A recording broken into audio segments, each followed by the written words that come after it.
Okay, vino Adonai Eloheinu aleinu ma'aseh adenu konena alenu ma'aseh adenu konenu. I'd like to begin this shiur in Shaare Orah. First, I'd like to dedicate the shiur to Lilu Shmat Sarah Tziva Bat Dober, Ruach Adonai Tenechene Began Eden, V'gam Nefesh Esther Bat Victoria Reina, Ruach Adonai Tenechene Began Eden, V'gam Nefesh Chaya Bat Rezel Yenta, Ruach Adonai Tenechene Began Eden, V'gam Nefesh Uri Ben Hasiba, Ruach Adonai Tenechene Began Eden, V'gam Nefesh Sarah Rivka Bat Harav Avraham Moshe, Ruach Adonai Tenechene Began Eden, V'gam Nefesh Yehudit Hana Bat Aryeleb, Ruach Adonai Tenechene Began Eden, Le'avdir Ben Emetim L'Chaim Rufah Shema for Esther Simin Basharapat, El Narafan Allah, El Narafan Allah, El Narafan Allah. Also Rufah Shema for Devorah Le'ah Bat Yafa Liba, El Narafan Allah, El Narafan Allah, El Narafan Allah. Okay, so we're in the Shaare Orah, and we are on page Resh Nun Gimel, and we're in the Shaare Orah above the line, Rabbi Gikatilia's section, and then we'll read the supplemental stuff on the bottom. You come sit. I want to see you. You couldn't come. Want to sit on the chair over there? That's fine. This way I could have a direct side. Come sit right there. That sheet right there. There we go. Yep. Perfect. Good. No one else is. Someone else is there? No, that's good. Okay. It says over here. So this book, once again, for those who are new to the class, this book here is about the names of God, what they mean, both in the prayers and in the studying of the Tanakh.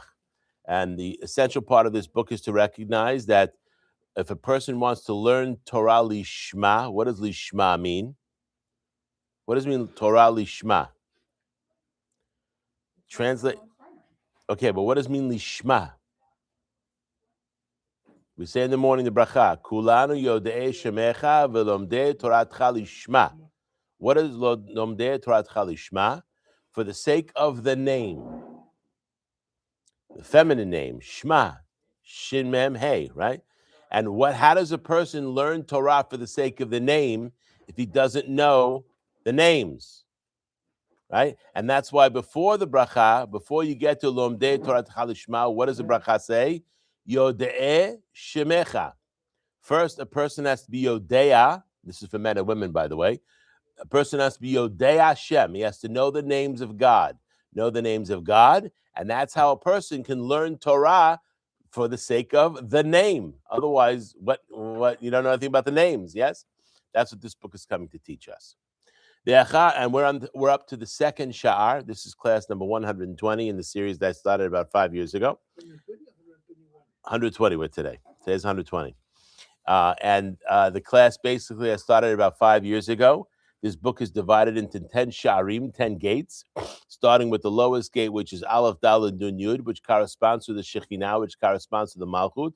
Now we're in the second gate. The second gate corresponds to the Yesod, going from the bottom up. Okay, why does this book go from the bottom up?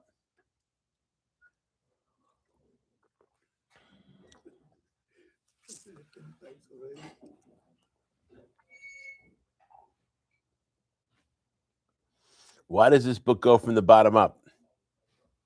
As opposed to Rav Moshe Cordovero's book, Tomer Devorah, which goes from the top down. Derech Hashem, top down. Mesilat Yesharim, bottom up. Anyone? There's a concept of Itaruta de le'ela and a concept of Itaruta de la tata. Where's the cheshek coming from? Is it coming from below or coming from above? So in the Derech Hashem, we're learning how Hashem interacts with us. So the cheshek is coming from above. Yes? In Rav Moshe Cordovero's book, he's learning it from above. But the Mislat Yesharim in this book is learning from below. This is Itaruta Latata, which means we are trying to get close to Hashem. So you start at the lower level and you go up. Yes? Okay. After I've explained to you these essential items, Yesh lecha lishmor atzmecha. Oh, this is going to be big. You have to guard yourself. Guard yourself. Guard yourself from what? Uli zaher me'od deval tieh me'otam me'tameim ot brit kodesh. that you should not be one of the ones that is causing tumah to the Ot Brit Kodesh, the sign of the Holy Covenant. What is the sign of the Holy Covenant? The Brit Milah. We had a Brit Milah this morning in the Bet Knesset. It's perfect. So we have to be careful, yes, not to be caused tumah to the Brit Milah. Shaare kol ha-parashiyot ha-ketuvot b'inyan ha-arayot b'chol ha-Torah. All of the parashot that are written about the arayot in the Torah, the forbidden relations between people, yes, forbidden intimate relations between people, be'elu shtei sfirot tuliyot, they are tied to one of these two sfirot, either El Chai or Aleph Daled Nun Yud. Uktzat mehem mishtei sfirot hadvekot imahem. And then some of them are also tied, he's going to talk about that, some of them are tied to the sfirot that are attached to El Chai and the El Chai and the gentlemen, is there any way we could do this later? Is there any way we could do this later? They have a next programming here this afternoon. What time?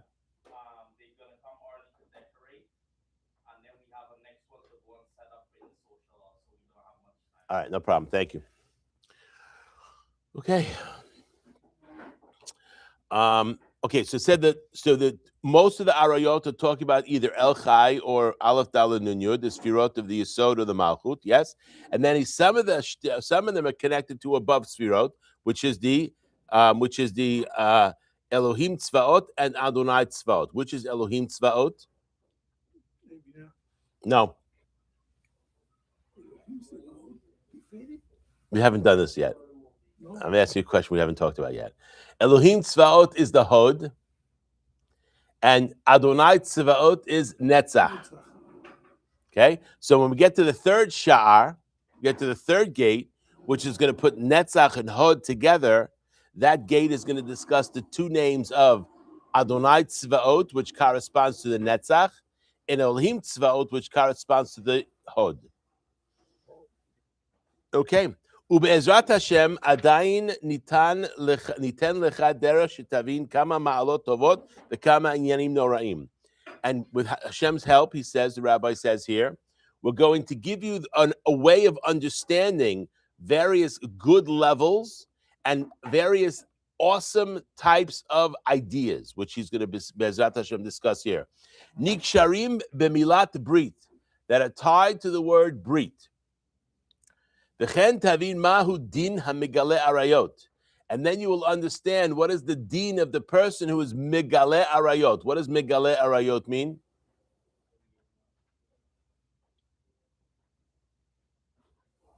It's called gilui arayot. What is gilui arayot? The revealing or the uncovering or the exposure of arayot, forbidden relations. Why is that the way the term is given? Why is it called Gilu Arayot? That basically means adultery. The exact Hebrew means exposing forbidden relationships. Meaning what? Or exposing hidden areas. I'll put it a different way. Right?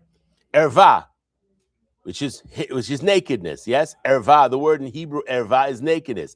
Arayot is nakednesses. So why is the term used Gilu Arayot? Because in the Torah, what is the language the Torah uses to discuss adultery? Lo tegale ervata, which means the language of the Torah is, it's not saying having sex. What is it saying? It's saying you shall not reveal their nakedness. That's the language the Torah uses in Parashat Acharimot and in Parashat Kedoshim, where it discusses the forbidden relations. Okay?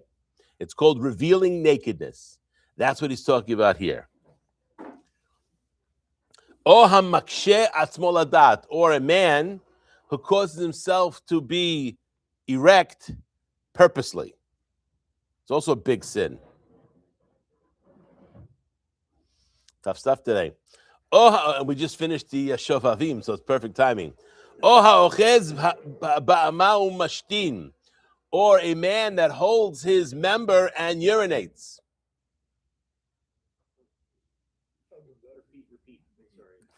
there any other way?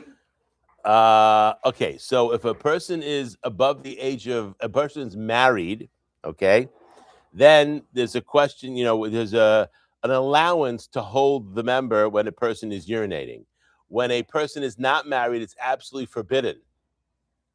Because what's going to happen? Make a mess in the butt. No. Again. Well, first of all, a mother is different. We're talking about a little baby, right? First of all, remember, as a man, you have two options. You have option number one, option number two. As a woman, unfortunately, generally only have one option, right? But they don't need a second option. Man has two options, okay? So if a person is concerned he's going to make a mess, you have a perfect solution to the problem. What do? You sit. Yes? Right? But even if you're standing, one should not be holding the member. Why not? Anytime you hold it, you might get happy. Thank you so much. I'm sorry, as ladies, you have to clean up the language a little bit. Okay, yeah, get happy. Okay, so we don't want happiness not in the right place. Very good. Interesting. Something the rabbi said yesterday about simcha. Someone was giving a Dvar Torah, and he talking about simcha is in the moach, right? He said the simcha is in the moach, right? That's the kam sameach, right? How does we understand simcha from a sod point of view? What generates a person's simcha? From a sod point of view. I think I was just learning this. Let's hear it. One, you have to feed your soul with Torah and mitzvot. Good. Two, you have to do actions that reveal the God-given gifts that Hashem gave your soul in order to be in the service of Hashem. Okay. And you have to control your bodily urges and know that being happy is not a factor of something that's outside of you, outside physical, the new bag, the new toy, the new car. So I'll give you an example that's going to connect all three things that you said with one item, because there's a back story. There's a back. Where does this come from? I learned that the Zohar says that the default setting of the neshama is to be in. And what is the neshama doing up in heaven before it comes into a physical body, which is considered a prison? It's crowned, and it's based on the light of the Shekinah. When I say what I'm going to say, you'll recognize all the three things that you said. What's the common theme between all of them? Okay? What's the common theme between? I'll give you an example. Okay, we had a Brit Milah this morning, yes? Where do we learn the halakha to have a Brit Milah? Don't say Avraham Avinu, that's wrong. Avraham Avinu is before Matan Torah. Where do we learn Brit Milah? In Parashat Tazria. Okay? It says in Parashat Tazria, a woman gives birth to a boy, and she's Tame'ah for 7 days according to the same time of her impurity for the Nidah. Right? And then it says, Ubayom Shemini Yimol Besar Olato. On the 8th day you shall circumcise the boy. And then for 33 days it says she is tahor, which means even if she's bleeding, this is not the halakha today, but even if she's still bleeding, and most of the time after women give birth to children, they're bleeding for 2-3 weeks afterwards. Yes, a little bit, right? But technically, from the Torah's perspective, again, this is not the halakha today. Okay, that's any blood that is coming out after the 7th day, which means the 8th day and on, is called dam tohar. It's blood that is tohar. She still can't go to the temple, okay, but she can have relations with her husband. Okay, and then it says if a girl is born, she's tameah for 14 days, right? And then she's tahor for 66 days. Balance, right? So the question is asked is, what is the Brit Milah doing stuck in there? This parasha is talking about the laws of a woman regarding her tameh status and tahor status. What does that have to do with the birth of the boy? You could have put this halakha anywhere. Why are you putting it there? This is a question that the rabbis ask. All kinds of answers are given. Let me give an answer that illustrates exactly what we're talking about. So it says, why is it there? Why is it that a woman it was only Tmeah for 7 days for a boy and 14 for a girl. So most people learn it out and say, well, because a girl, she's going to have a child one day in her future, and she's going to be Tmeah. And people want to learn other things to say, well, the original Tum'ah that came to the world came to the woman because she came into contact with the snake. So it's all learned as far as vis-a-vis the woman. No. Really, the boy should also be 14 days. Why is the boy 7, not 14? Because of the Brit Milah. What's that? What's the connection? So the Talmud says, how can it be that all the other people who come to the Brit Milah are smechim, and the husband and wife are not smechim? What do you mean? How can the husband and wife not be smechim? It's their son that's getting the Brit Milah. The night before, they couldn't have relations. So therefore, the Torah says, we allow her to only be Tmeah for 7 days. Why? So she can go to mikveh, she's Tehorah that night, be with her husband on the 7th at night, which is the 8th night, right? And then the next morning, both the husband and wife are smechim. So we see, what is the concept of smechim? Zivug. All the things you said are connected to zivug. Is the person connected to God? Is the person connected to his spouse? Is the person connected to his children? Is the person connected to other human beings? That is what brings simcha to the world, when people are connected. Yes, that's what you said. So wherever that simcha is, it's all about connections with other outside of oneself. Of course, a person also has to be sameach behelko. What does that mean, sameach behelko? A person has to be happy with himself, which means a person has to be satisfied with who they are. Of course, always wanting to be better, but we're not into depression and beating people up. Why are people depressed? People get depressed because they think they could do more than they can, right? So they get disappointed with their own performance. No. A person should recognize, as long as they're doing the best that they can, that's where they need to be. It's God's world. So that simcha is about how we interrelate one to another and interrelate with ourselves. That is the key to simcha. Why is it that the holidays have simcha? What is the simcha in the holidays? You come to Jerusalem. You interact with family, other families. You interact with Hashem on the mountain. Yes? This is the simcha of the holiday. V'samachta b'chagecha v'ayita ach sameach. What is the simcha in Purim? Okay, that's because women, generally, the simcha of ladies is not derived from alcohol. It says, the yain yisamach levav enosh. That wine makes the heart of a man happy. That doesn't mean that wine doesn't make a woman's heart happy. It does. But that's not what makes a woman the happiest. What makes a man happy? A man who's properly trained. What makes him happy is basar and yain. A good steak and a good glass of wine. We're in heaven. What makes a woman happy? Some women like steak and wine, but something else makes them happier. Colored clothing and jewelry. Wow. But colored clothing, nice clothing, yes.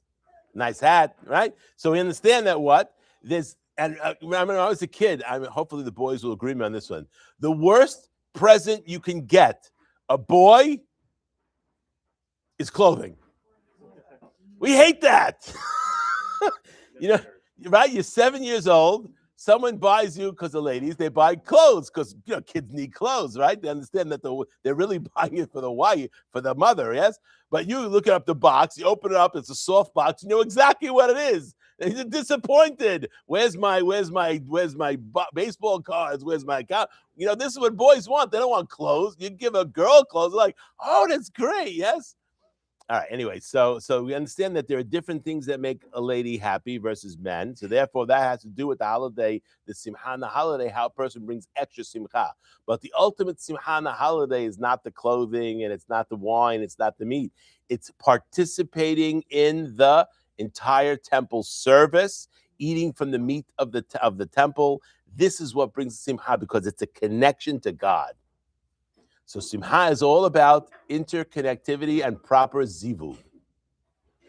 Improper zivug makes a person miserable. Is that why there's so much concentration in halacha on our areas?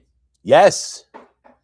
Improper zivug, even though there's an immediate gratification, okay, it says maim genavim yimtaku.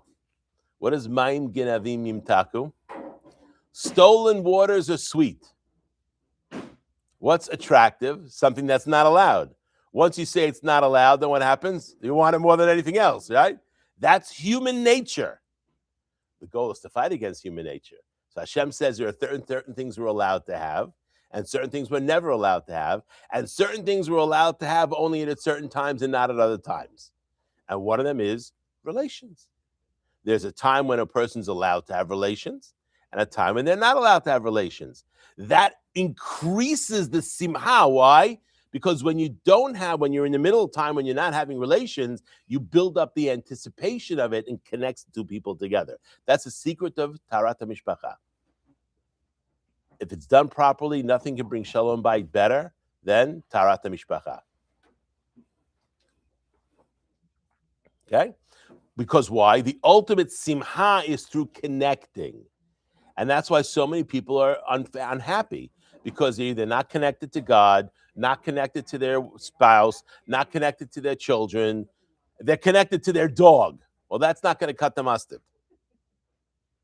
Okay? And that's why we discussed this morning about, in Hebrew, what's a dog? How do you say dog? Kelev. What is Kelev? Like lev. What does like lev mean? It's a distraction. You're putting your loving into an animal. What's that? That means why you're not putting your loving into your spouse, into your children, into your community, into God, yes?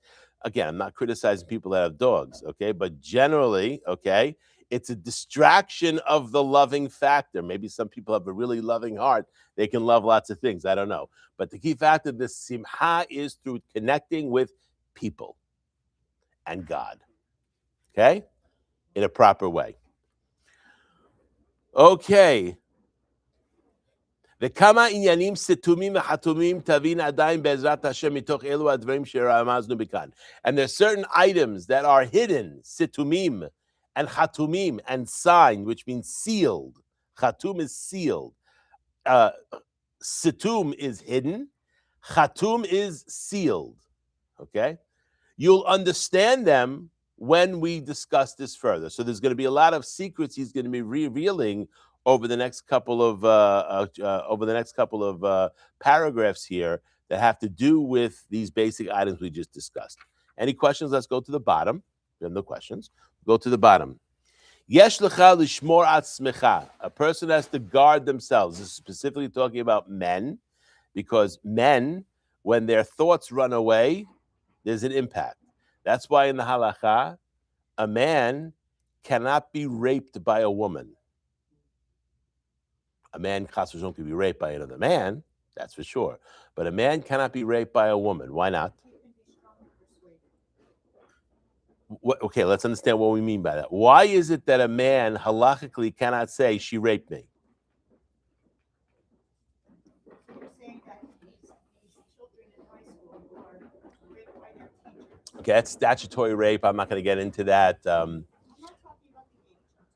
I'm talking about When I explain the reason, you'll understand the concept. I'm not going to apply it in general. Yes, young boys can be raped by women 100%, okay? But let's understand the halachic term, okay? Let's understand why I said what I said. In order for a man to have relations, he has to be engaged. A woman does not have to be engaged to have relations. I mean, it's obviously better when she is, but she doesn't have to be. What does it say about Esther Malka? How is it possible Esther Malka had relations with Achashverosh? Let's just forget about the disgustingness of it. There's a halakha. Esther, according to many opinions, was married to Mordechai. It says he took her lebat. Don't call it bat, call it bayit. En beto ela ishto. So there are opinions that say Esther was married to Mordechai. Yes? What happened when Achashverosh took her? It says Vatilakah Esther. She was taken. She didn't go voluntarily. Here's the question. When there's a situation of a married woman, it's Yareg Ve'al Yavor. A married woman is not allowed to have relations with other man. She has to submit herself to death rather than to have relations. So the question is, why is it that, and the Talmud asks this question, how is it that Esther had relations with Achashverosh? Exactly. Because the woman does not have to be engaged. She could be like what's called karka olam. She could be like just the floor, which means he's doing his thing. She's not interested, and that's it. So there's a concept of a woman being raped because she can be passive. A man in relations can never be passive. Why? Because if he's not interested, the mechanics doesn't work. I don't have to describe that any further. We get that, right? Yes. Which means his da'at has to be engaged in order for him to be able to have relations. So therefore, even in a situation where this woman is forcing him to have relations, if he's able to have relations, what does that mean? His da'at is engaged. You got that? Yes. It says, En kishui ela ladat. There is no kishui, hardness, except for da'at, which means there has to be a connection between the man's da'at and there. If there's no connection, the man is flaccid. If the man is flaccid, there's no relations. So that's why I said a woman cannot rape a man, because if he is having relations with her, he has to be engaged. He may not be wanting to, but he's interested. If he's not interested, No way. no way. Okay? All right. So why did Esther get killed? Because she was karka olam. And that's the whole business. That's the whole business that goes on in the Megillah. When Esther has to go to Achashverosh and she was not invited, what's the problem? Why does Mordechai say to her, you have to go to Achashverosh? Now, of course, the Megillah is not exactly open on this.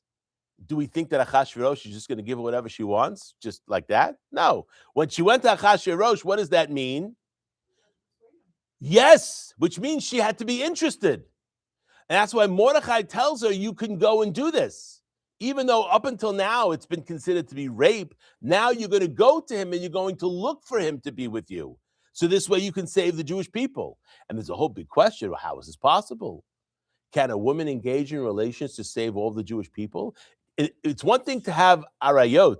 It's one thing to have yareg ve'al yavor if it's a one-time thing, if it's just one to save oneself. But what about to save all of Klal Yisrael? Is it permitted for a woman in that circumstance, right? Right? Here's what's another classic example. We have Esther as one example. There's another classic example in the Tanakh. No. Yael, Eshet Hever Hakeni. What does it mean, Eshet Hever Hakeni? She was married. Good. But she didn't have any relationship with him, with Seneca? She didn't have a relationship with Sisra? Well, then you didn't study the Talmud. Ben Raglea Shachav, right? Not only did she have relations once, the Talmud says she had relations 7 times. You think this big strapping Gentile general is going to be exhausted just because she gave him some warm milk with some tryptophan in it? No. So the Talmud discusses this whole idea that she seduced him. She had relations with him, then he was exhausted, and that's when she killed him. So we see here, she was allowed to do this. Now, the Talmud really phrases it a different way. It's Avera L'Shem Shamayim. Esther, it's called Avera L'Shem Shamayim. And the conclusion of the Talmud is incredible. An Avera L'Shem Shamayim is better than a mitzvah Lo L'Shem Shamayim. Did you hear what I just said? In Hashem's world, a sin that is performed L'Shem Shamayim by a tzadeket, like Yael, like Esther, is more valuable in God's economy than a mitzvah that is done not L'Shem Shamayim. It's huge. That's why that Rashi we discussed yesterday was so important. Ve'kuli teruma. Take for me teruma. What does Rashi say? Rashi says one word. Li. What does that mean? Lishmi. Everything a person does should be l'shem shamayim. The more l'shem shamayim it is, the greater the mitzvah is. If there's any personal benefit from that mitzvah, it detracts from l'shem shamayim. People ask, why are our prayers not answered? Because we're not praying l'shem shamayim. We're going to prayer because we want to have good parnasah. We want this, give me this, give me this, give me that. Okay? Prayer has nothing to do with what you can get. What is prayer? Why does it say in the Talmud, halavai, a person should pray all day? What does that mean? How does a person pray all day? Shacharit, yeah, I mean, hanarbit. Okay, but between shacharit, you can still think about Hashem all day long. What does that mean? It should be that a person should pray all day long. What does that mean? Prayer is connecting to God. A person shouldn't just be connected to God, shachrit, minhan, arbit. A person should be connected to God all day long. And that's hard. That's a high level. And when a person's connected to God all day long, what do they get? What's the reward for that? Simcha. No parnasah. Parnasah is a plus minus. Sometimes parnasah is good for us. Sometimes parnasah is not good for us. Right? We understand that God has his understanding of what's best for us, right? And if a person is not making parnasah, there could be very good reasons why he's not making parnasah, right? Now, that doesn't mean a person should go to Bet Knesset and not pray for their needs. But it shouldn't be that that's the only reason. And that should be minimized vis-a-vis the most important thing about tefillah is connection. What if there's a situation where a person wakes up in the morning and he realizes he has no needs? Ezu Ashir, Samech Bechalko. What does that mean? No, that's Ashir. Samech Bechalko, which means he's satisfied with what he has, which means he doesn't ask for more for himself. Huh? In a sense, there's nothing left to pray for.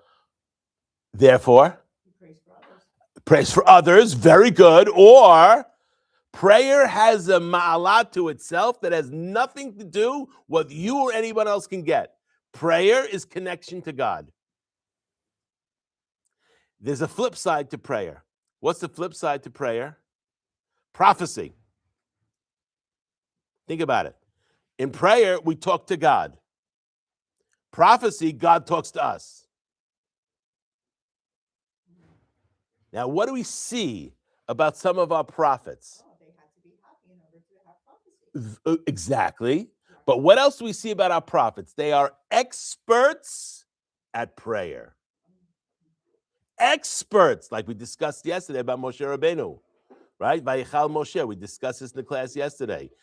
Avraham Avinu, Hashomer, Hashofet kol haaretz lo yaseh mishpat. They are experts at tefillah. Hannah, experts at tefillah. Why? Because they are receiving communication back from God. So therefore, prophets are generally people who are experts at prayer. How does that pertain to us? So if we pray, we can very hear from Hashem in some. You can't. We don't have prophecy nowadays, unfortunately. How does that pertain to us then? Okay, well, it's called preparation for prophecy. Mashiach comes, prophecy returns to the Jewish people. Do you want to be a prophet or not? Would you like God to talk to you? Wouldn't that be amazing that you have a conversation with God and he talks back?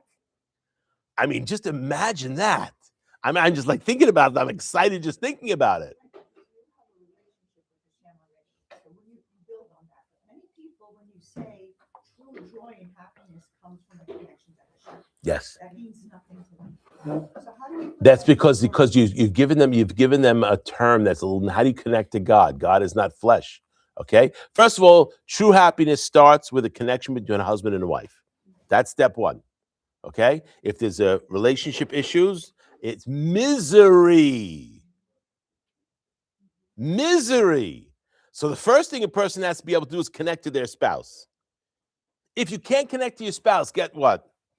You can't connect to God. How?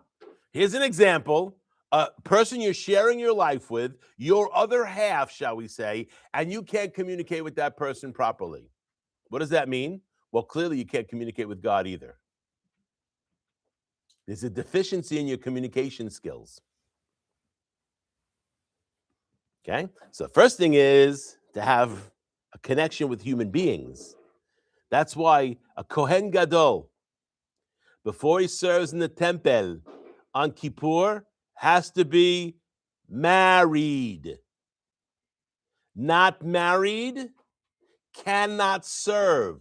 So what does it say in the Mishnah, the first Mishnah in Masechet Yoma? They prepare, and he's only allowed to be married to one woman. Kohen Gadol is not allowed to take a second wife.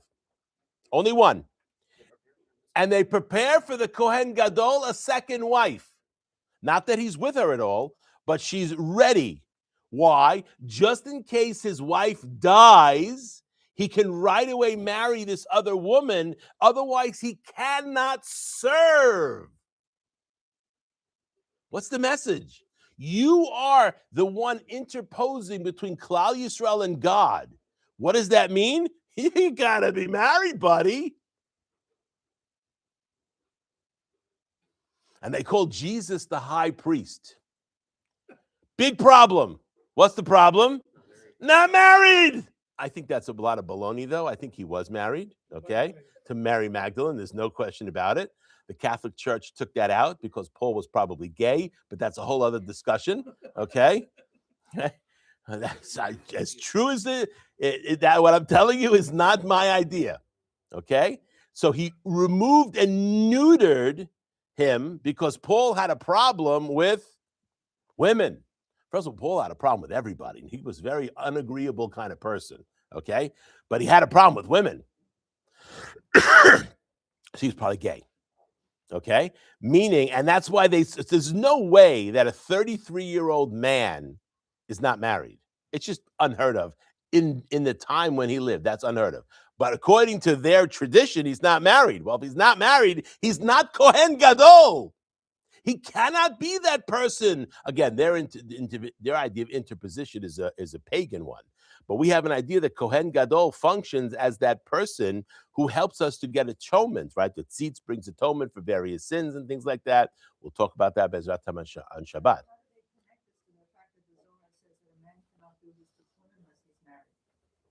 How does who connect it?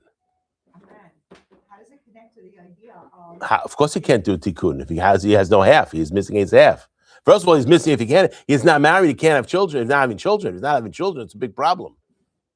Of course, if he tries and he can't, that's one thing. But you have to make an attempt, pruvu. If a person leaves this world and has no children, and it was because he chose it, he's got to come back. That's a gilgul for sure, 100%. There's no way.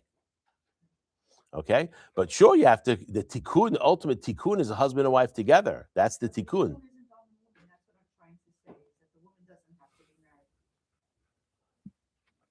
Okay, let's think about that. Why doesn't the Torah command women to be married? That's your question. Commands a man to be married, but doesn't command a woman to be married. Why not? Because the natural state of affairs is for a woman to want to be married. That's a natural state. As the world used to be before we got a little crazy and stupid. Okay? You know, it was unheard of for a woman not to be married. Now, a man to be married, what does that mean? I got to pay this, I got to pay that, I got to pay that in a typical traditional household, right? So there's a reason why he doesn't want to get married. The Torah comes and says, buddy, remember that Yetzer Hara that I gave you to have relations? You want to fulfill that Yetzer Hara, you got to get married, which means you're going to have to figure it out, which means you're going to have to learn to support a woman, okay, with clothing, food, shelter, and intimacy, because that's what it is for you to fulfill your mission as a Jew, to fulfill your mission as a man. But the woman naturally wants to connect.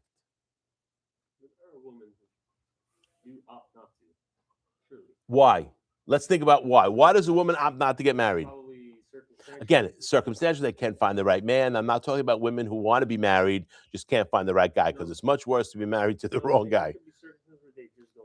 Why not? No, there's a reason why they don't want to be married. The reason they don't want to be married is to focus on something else. On themselves? on themselves, on their career, okay, all kinds of other things. That is not.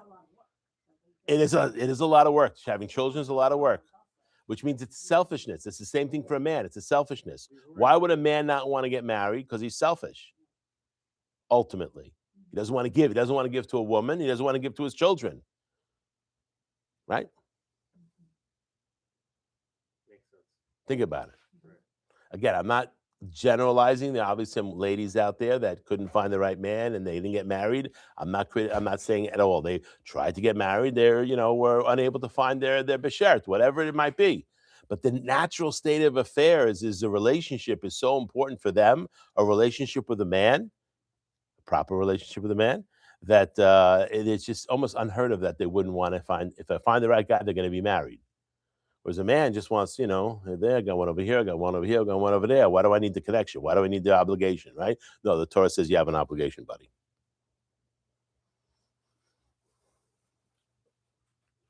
Okay.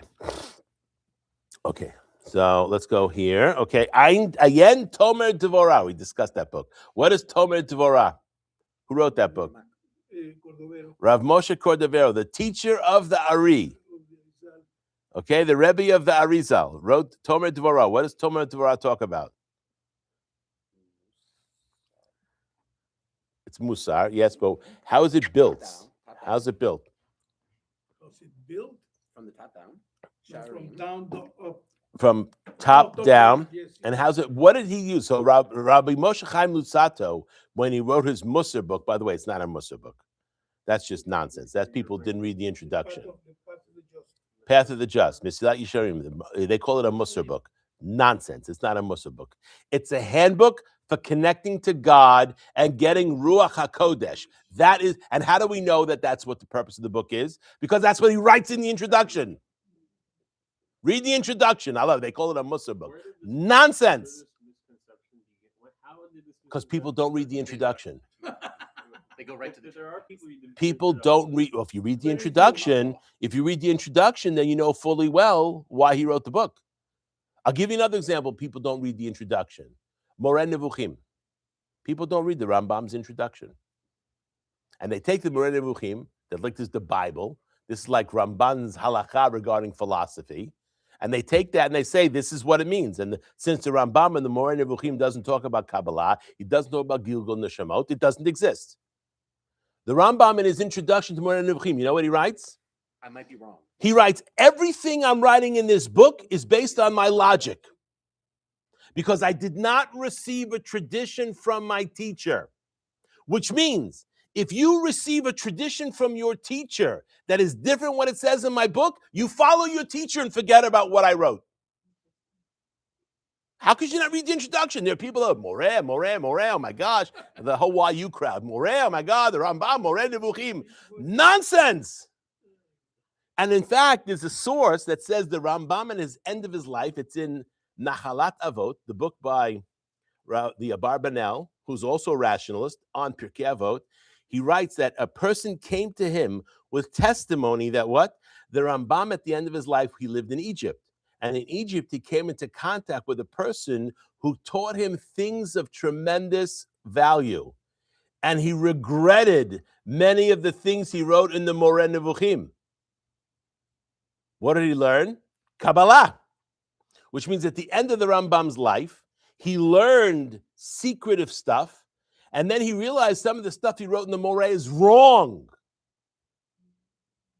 You have a little guidebook for figuring out what exact points that might Yeah, be. you read the Zohar, everything the Zohar says is correct, and what he wrote in the book is wrong. Like actually addressing it. Like If the Rambam was alive today, he would tell you, please do not read the Moreh Nevuchim. He would say, you have the Zohar, you have the Arizal. He said, please do not read my book. He would ban it himself. Because it's something that's Kabbalah, what does Kabbalah mean? It really means receive from teacher to teacher. All of the Torah is Kabbalah. Moshe kibel Torah misinai. All of the Torah is a tradition, what we receive from all the way from Moses on the mountain, yes? The Kabbalah is unique. What's the Kabbalah? Was not written down in books very clearly. It's hidden. So therefore, you really had to learn it from teacher to student. It couldn't be just, I'm going to read a book and learn it. It didn't exist like that. Now, Baruch Hashem, it does. So the Rambam alive today would say, please do not read my Ma'aner V'chim, just study Zohar. You have any questions about why? The why, the most important question we can ask as a Jew is the why. The how, when, where, and what is not as important as the why. You want answers to the why, you have to study Kabbalah. Okay? So anyway, so coming back, so we said, Tomer Devorah. So we said Mislat Yishem is built on the Tana who wrote, his name is Pinchas ben Yair, and he said there are 10 levels that a person can go through, right? 10 levels. And what are the purpose of the 7 levels? To get to Ruach HaKodesh. Now, Ruach HaKodesh does exist today. Prophecy doesn't exist today. But the lowest level of prophecy is called Ruach HaKodesh. That does exist today. How does a person get Ruach HaKodesh? Very simple. Study Mesilat Yesharim, live Mesilat Yesharim. That's how a person gets Ruach HaKodesh. Okay? So if you had a prophecy school today, in addition to studying Torah, you'd have to learn, and first thing before you got prophecy school, you'd have to learn Mesilat Yesharim, and you'd have to live it. And if you're not living it, that's the entrance ticket to prophecy school. Now, Tomer Devorah, what's it built on? It's built on a different concept. We have the 13 midot, which we're going to read in 2 weeks from now. Yes? Amonai, Kel Rachum, V'chanun Erech, about 13 midot. Yes? 13 midot of Rachamim. Yes? Those midot are presented with a different formula in the Tanakh. The ones we read every day? No, the ones we read every day, that's in the Torah. But there's another formula in the Tanakh. Miel kamocha noseavon ve'overa pesha. What we say in the Tashlich prayer, we're not saying the 13 midot that are mentioned in the Torah. We're saying the 13 midot that are mentioned in the Tanakh, in the Navi. And each one of those words corresponds to one of the 13 midot that's in the Torah. So Moshe Cordovero built his book on Miel Kamocha. Sorry? You said that the Palm of Tomer Devorah is built on the 13 midot, 13 attributes of Rachamim, but the ones that are mentioned in the Navi. Which are the same ones. Which are the same, they each have an equivalent amongst the 13. But they overlap. There's an equivalent words, and that's what he builds. And in the book, he'll tell you this is this, and then each one corresponds to one of the Sfirot. But there's 13. That's okay. There's let's see. Okay. That's Tomer Devorah. Don't go there. And a vowelization, right? What's that? No, it's there. Tomer Devorah. So Tomer Devorah is basically, it's not a Musar book. Once again, why is it that all these great Kabbalists write Musar books? I mean, really, Ramchal, amazing Kabbalist, wrote a Musar book. Okay, Rav Chaim Volozhin, big Kabbalist, wrote a Musar book called Nefesh HaChaim. Why are they writing Musar books? Because they're not Musar books. They're books on how to connect to God. That's what they are. You want to call it a Musar book? Okay, it's a Musar book. They're how to connect to God, which is every Jew's obligation. When you say Musar, What doesn't manifest this way? That we want to connect to God. We want to robotically follow the mitzvot. We want to. Okay, well, I don't know. Again, that's not the Judaism that I know. That's called the prophets spoke against that type of Judaism. The prophet said that basically, I forgot which one it is, Anashim Milumada, I think it's Ishaya, that people were just behaving like parrots, right? They would mistreat the orphans and the widows, but they felt they were okay because they brought sacrifices. So what is Ishaya? How does Ishaya start in Chazon? God says, I'm disgusted by your sacrifices. Shabbat and Yom Tov for me was a toil. This was what God is saying. Why? Yishaya. This is what God told him to say. This Chazon. This is what we read right before Tisha B'Av. Why is it so severe? It's not that the sacrifices, he said, did I command you to do the sacrifices? He did. But not like that. I didn't command you to do the sacrifices and ignore social justice. You think that the sacrifices is some kind of like a superstition, that you brought a sacrifice, everything's forgiven. Nonsense. It's a package.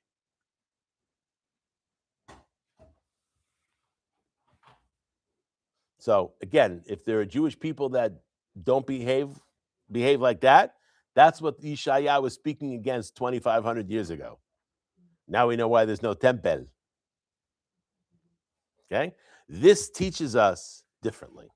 That's the wonderful thing about the Kabbalah. The wonderful thing in these kind of books. They teach you how to connect to God. Okay? And that doesn't mean the sacrifices are not important. It doesn't mean the mitzvot are not important. It doesn't mean tefillah is not important. It tells you the behind the scenes, what's going on, what makes it so important.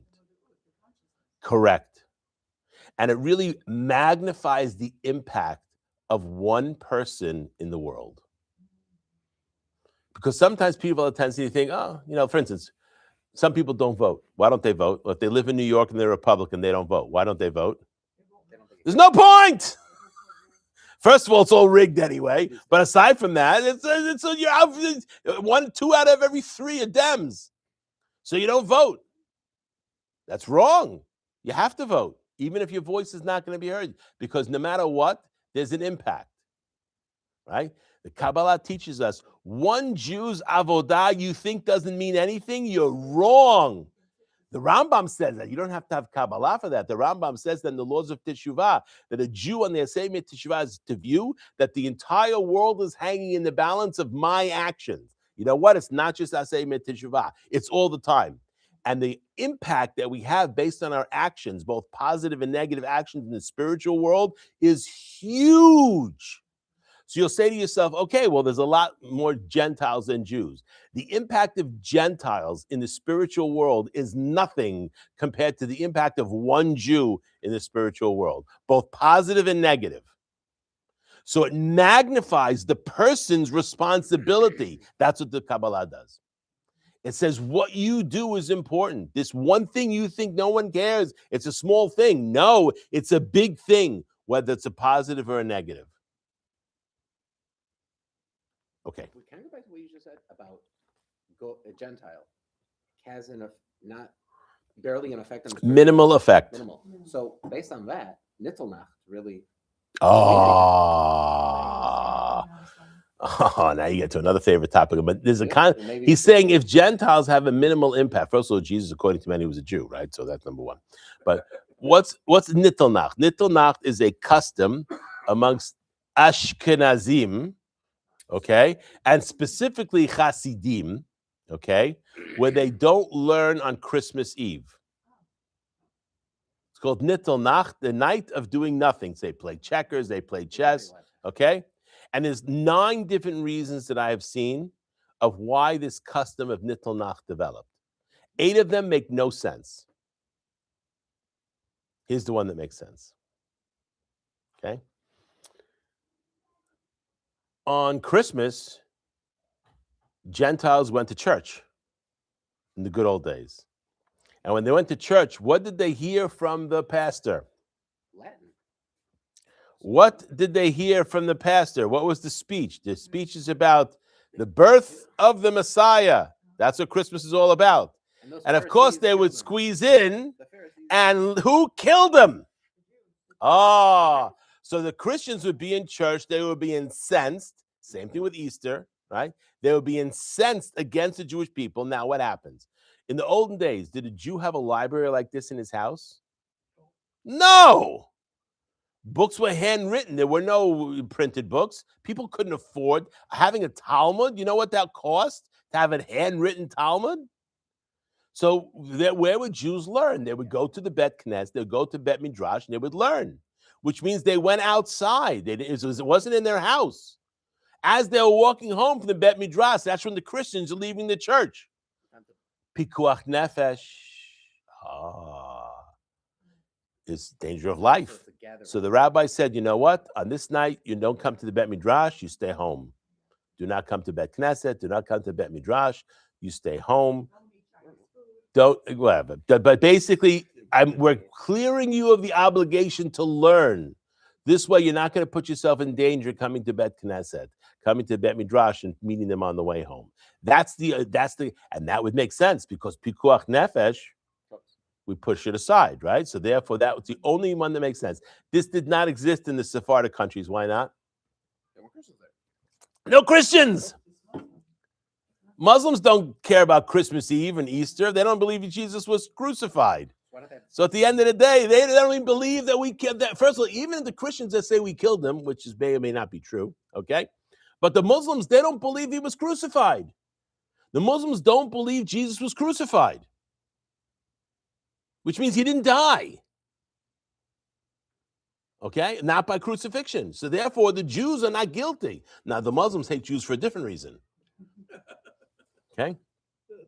But all that hatred that's built into the Christian religion because of the New Testament, okay, that is different in the Muslim world. Again, some of it is a remnant of the hatred that's in the New Testament. It's tough to be the chosen people. It's tough to be the one God picked first and never changed. You know, it's tough, you know. Sorry, guys. You had the opportunity, you blew it. So there you go. Sorry, you snooze, you lose. You want to catch up now? You got to convert. That's the only way. Snip, snip, snip, and away we go. That's it, okay? Otherwise, you're not part of the nation. You are not Israel. Whether you're a Muslim, you're a Christian, you're not Israel. Israel is us. That's it. That's it. God doesn't change his mind. Anyway, that's why anti-Semitism doesn't exist in Japan and in China. Why not? There's no Christianity there. They kill the Uyghurs over there. Okay? So therefore, they just don't like anybody who's foreign. So if you're Jewish, they don't like, it's not that they hate you because you're a Jew. They hate you because you're not Chinese. That's it, right? They're xenocentric. That's it. They like their own people, and for good reason, you know? I mean, that's how they lived for so many years. That Great Wall of China, they kept everybody out, kept everybody in, you know what I mean? That's how they lived their lives. So they don't have anti-Semitism. That's why the Japanese accepted. When the Nazis were killing the Jews, the Japanese couldn't understand this. You're wiping out these people who invented the insulin and the Salk vaccine. What are you doing? So they took Jews in, even though they were compatriots with the Germans. This part they didn't agree with. Anyway, so that's all because of New Testament. I know we always talk about this. I don't know why we get to it. Anyway, Ayen Tomer Torah. Look in the book Tomer Dvorah, Perek Shmini, the 8th Perek. Bezel Lashon. This is his Lashon. This is what he says. Hey ach yargil ha'adam atzmo b'midot ha'yesod. How can a person make himself accustomed to the midah of yesod? Yesod is tzaddik. Yes? Tzaddik, yesod, olam. Incidentally, what does the word tzaddik mean? Please don't tell me righteous. It's wrong. Yes. Oh, yes, I know. What does tzaddik mean?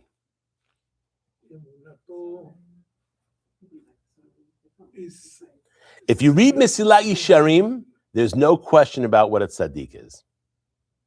It's the 4 letters. It's tzaddik ve'emunato. Yichyeh. Okay, good. But what is a tzaddik? The word tzaddik in the original Hebrew, I'm not talking about modern Hebrew, I'm not even talking about rabbinical Hebrew. In the original Hebrew language, tzaddik is blameless. When it says Noach was ish tzaddik, what does that mean? He was blameless, meaning, what made Noach a tzaddik? He did everything according to the law, not extra. Thank you. What specifically did he do? What was his action that he... No. You follow instructions. Which instruction did Noach follow? Everything. It's... Really? He didn't pray for anybody. He wasn't instructed to pray. All right. What made Noach... Noach was a tzaddik. The Torah introduces him as a tzaddik. And I was always confused by that because What did he do? exactly. Et halim et hidalech Noach, because he was a tzaddik, he followed God. But the Torah doesn't say what he did. But also we have to come back to the reincarnation of Moshe to fix what he didn't do with Noah. Because he didn't pray. Okay, but let's see if this, let's go to Peshat first. The Peshat, simple meaning. What was Noach a tzaddik about? The ark. He was a tzaddik before he built the ark. Right?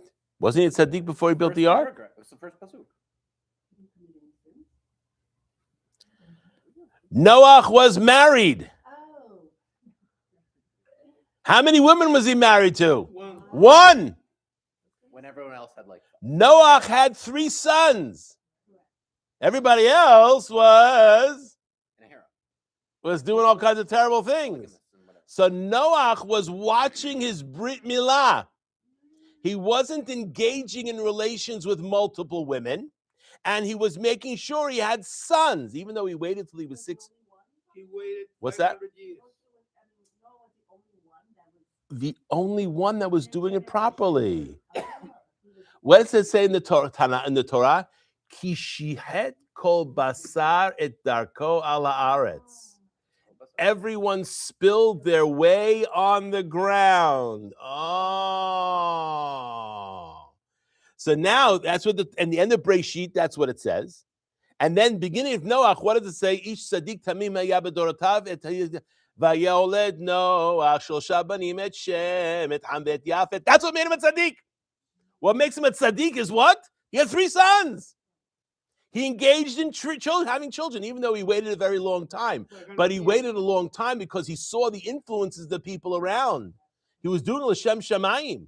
But then he realized he's already 500 years. I can't wait much longer. Now he has 3 sons, and God identifies him as a tzaddik. Why? Because vis-a-vis everybody else, he was blameless in the sin of Arayot. That's why it's tzaddik, blameless. Okay? Oh, that's not a tzaddik. If you look at the Mislat Yesharim, there are 3 levels. The lowest level is tzaddik. That's the first 3 chapters of Mislat Yesharim. The first 3 levels. Each one is 3 chapters. What's the next level after tzaddik? Chassid. What's a chassid? What's the difference between a tzaddik and a chassid? Who's the first chassid? Avraham Avinu. Noach was not a chassid. He was a tzaddik, but not a chassid. What made Avraham a chassid? He went above and beyond what was asked. God didn't ask him to pray for Sodom. Did God ask him? No. Avraham figured it out on his own. How did he figure it out? The same way Noach should have figured it out. God came to Noach and said, by the way, I'm destroying the entire world and I'm going to save you.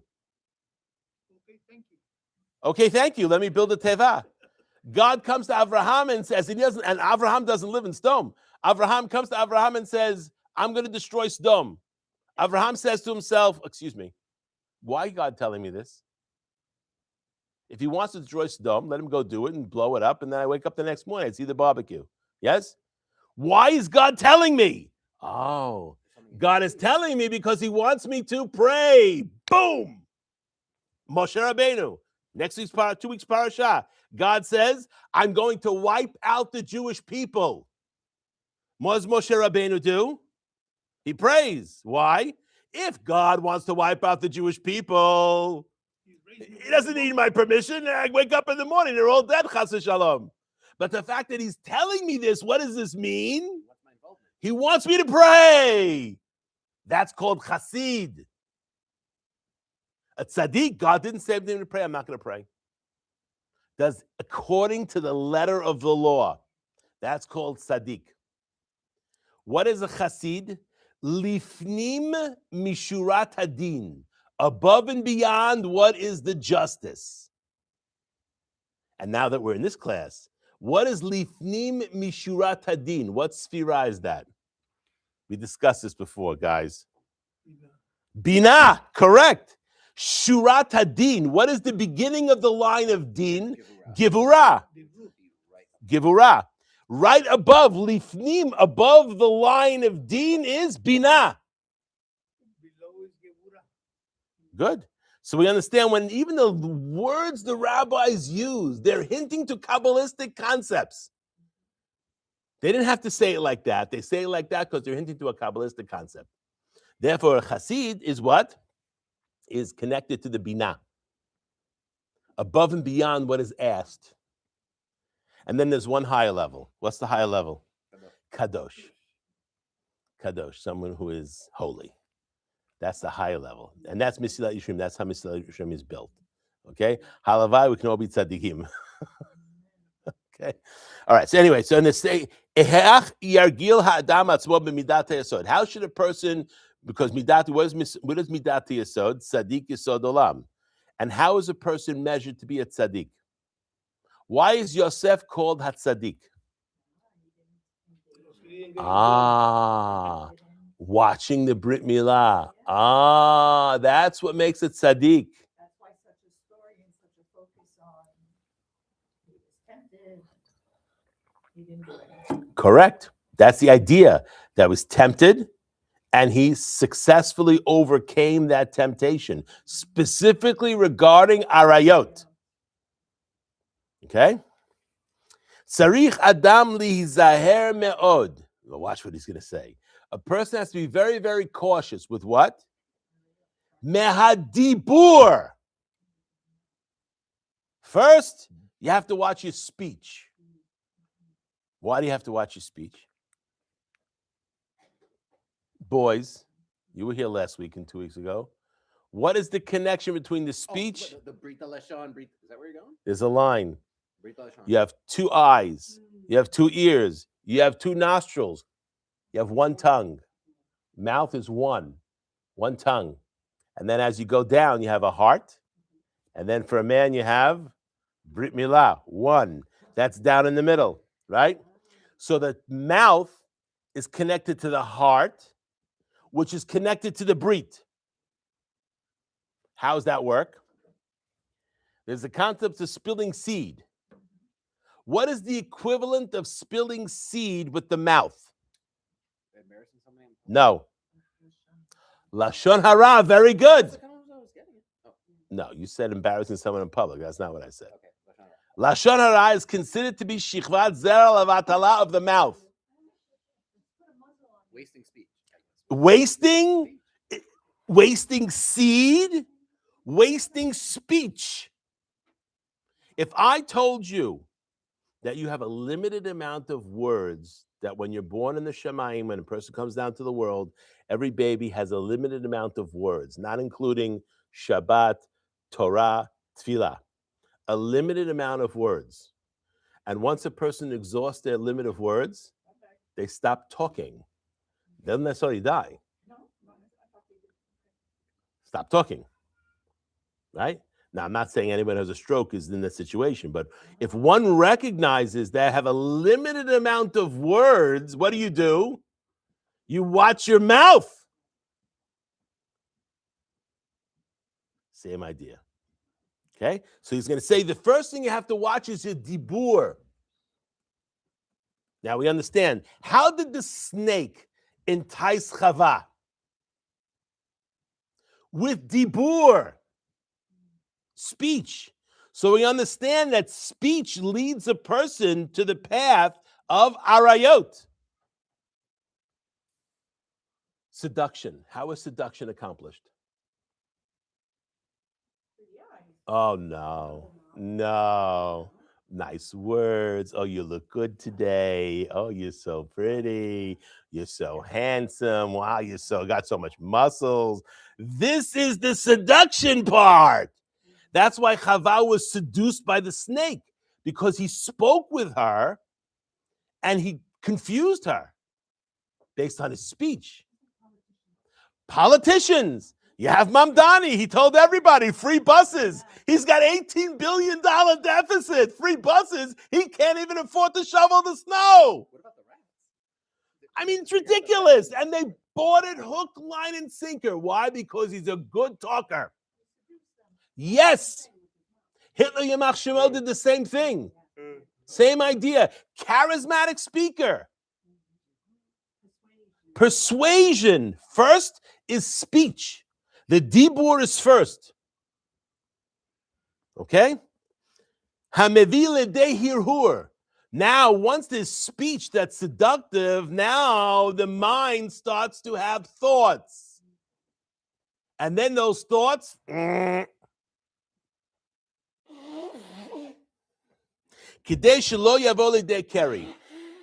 so we see that if a man wants to protect himself from having keri, which is an emission not during the time of relations, right? Not during the time of like at night, we have to guard our speech during the day. It's not just what you see, it's what you speak.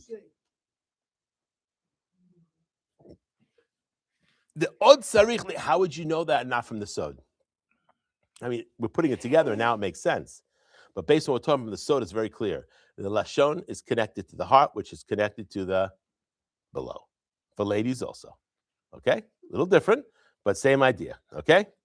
The od sarich lizaher yesod hu od brit keshet. This we talked about before. The yesod is the brit of the keshet. What is the first brit mentioned in the Torah? The keshet. What is a keshet? The rainbow. Why is it used as a bow? Why is a bow used? We discussed this already. Potential energy. What do you do with a bow? You have an arrow and you pull the bow. Tense it up. What does that do? That increases the tension. And then there's a release. That's sex. That's intimacy. Right? For a man, they don't have to pull the bow too much. They're ready to go. For the ladies, it's a lot more bow pulling. Yes? Okay? But we understand this is what, and that bow pulling, what's that? That's hirhur. That's started with speech and then thought. Once the thought is engaged, then things go according to plan.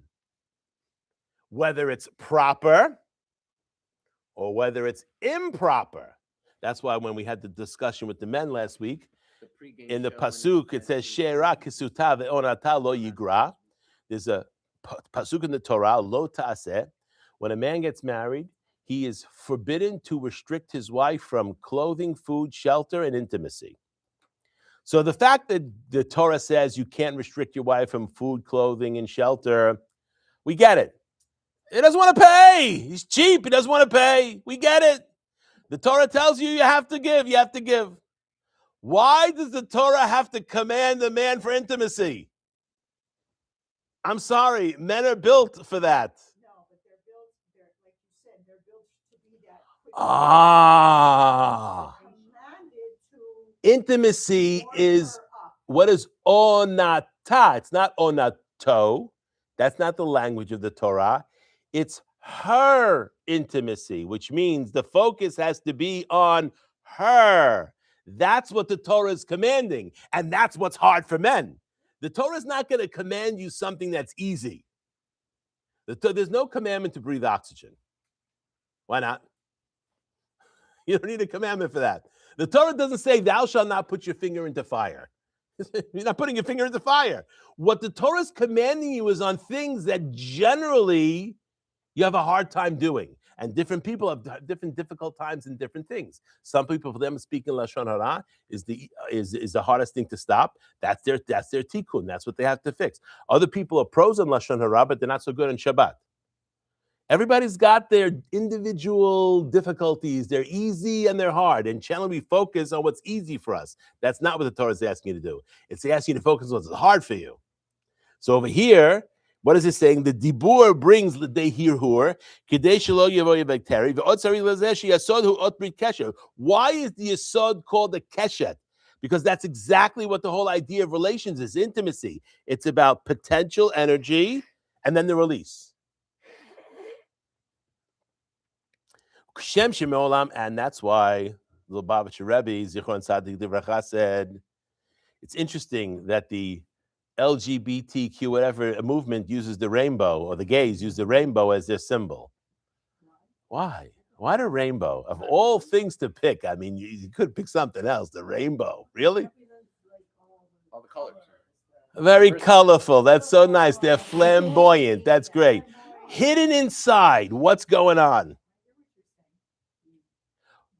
According to Lubavitcher Rebbe, why does a man engage in homosexuality? The women are not Because he gets bored with women.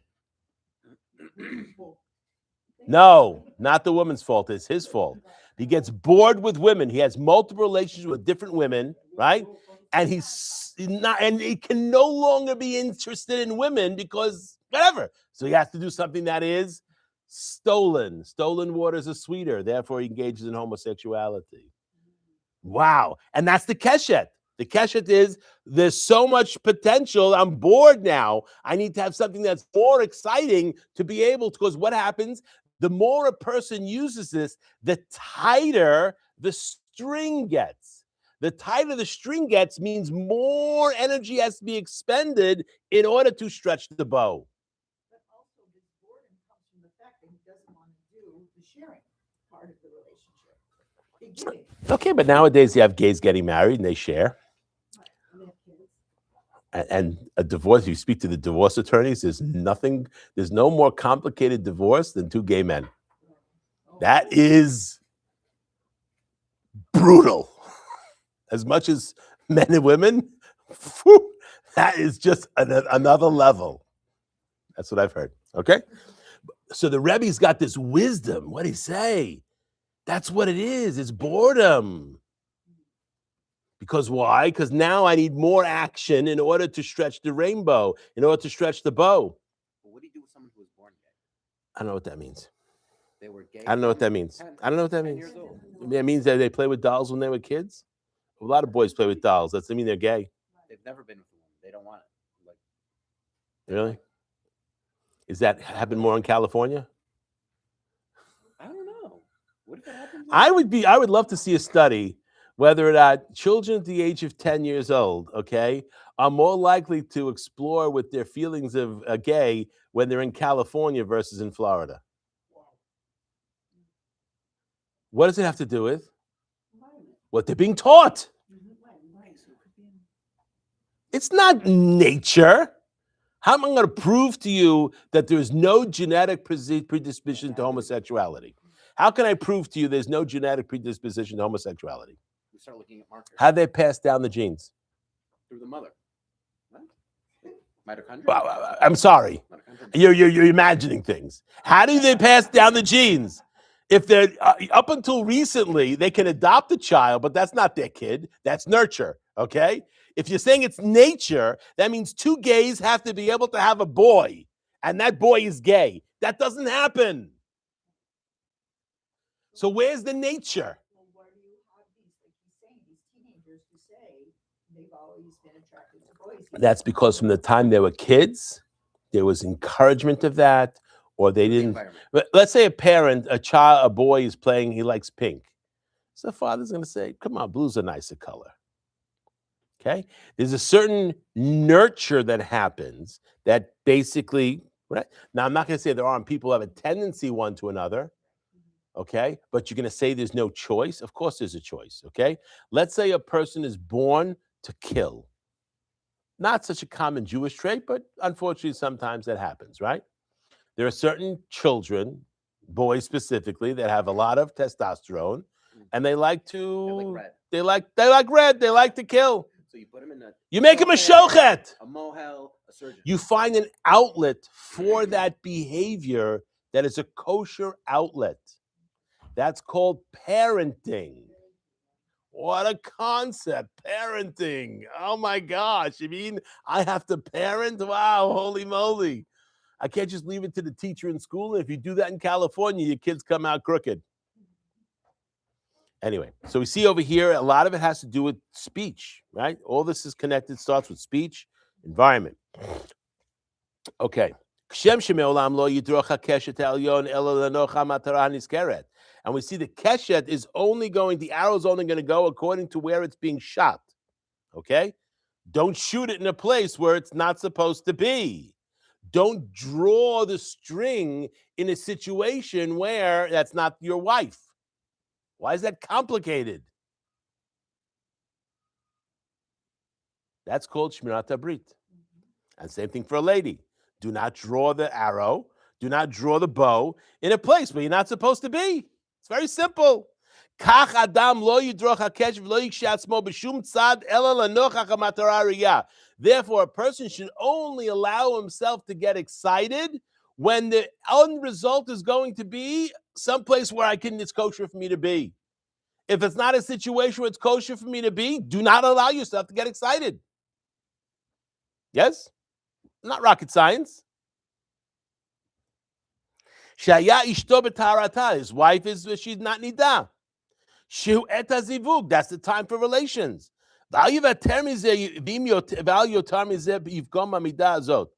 And if a person does it in times it's not a proper, it's causing damage to the midah of the yesod.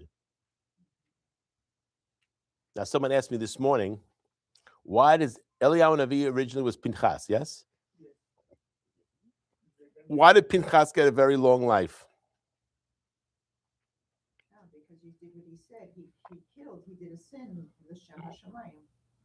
Okay, but Yael didn't have a long life, and she did a sin l'shem shamayim. And Pinchas was not a sin, by the way. Pinchas was mitzvah. He didn't do mitzvah. There was no avera what Pinchas did. Pinchas did mitzvah. Cohen killing is a mitzvah. In that situation, absolutely. First of all, He didn't die until after the. no. He wasn't a Kohen yet. He wasn't born. He was not born Kohen.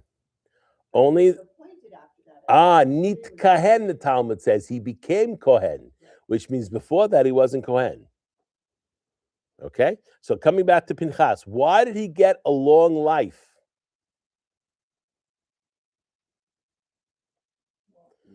Pinchas was the guardian of the Brit. What name corresponds to the Brit, the Yesod? El Chai. Therefore, life is how? Through guarding the Brit. When a person is guarding the Brit, he has life. When a person is not guarding the Brit, he has death. And that's why the Talmud also says a man who engages relations too frequently, even if it's permitted, shortens his life. Because there's a certain energy that weakens the person. And that over the course of time can cause an early death. That's what it says in the Talmud. I can't say medically, I don't know. I've never seen that, what's that? But again, if a person's always focused on that, it's consuming. There's illnesses where people actually can have relations 3, 4, 5 times a day.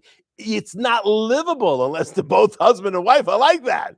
And even if the husband and wife are like that, when they're going to work, when they're going to take care of the kids, I mean, come on, it's crazy. So there's a sickness that's involved in overindulgence, even in a situation where it is permitted. What's the maximum?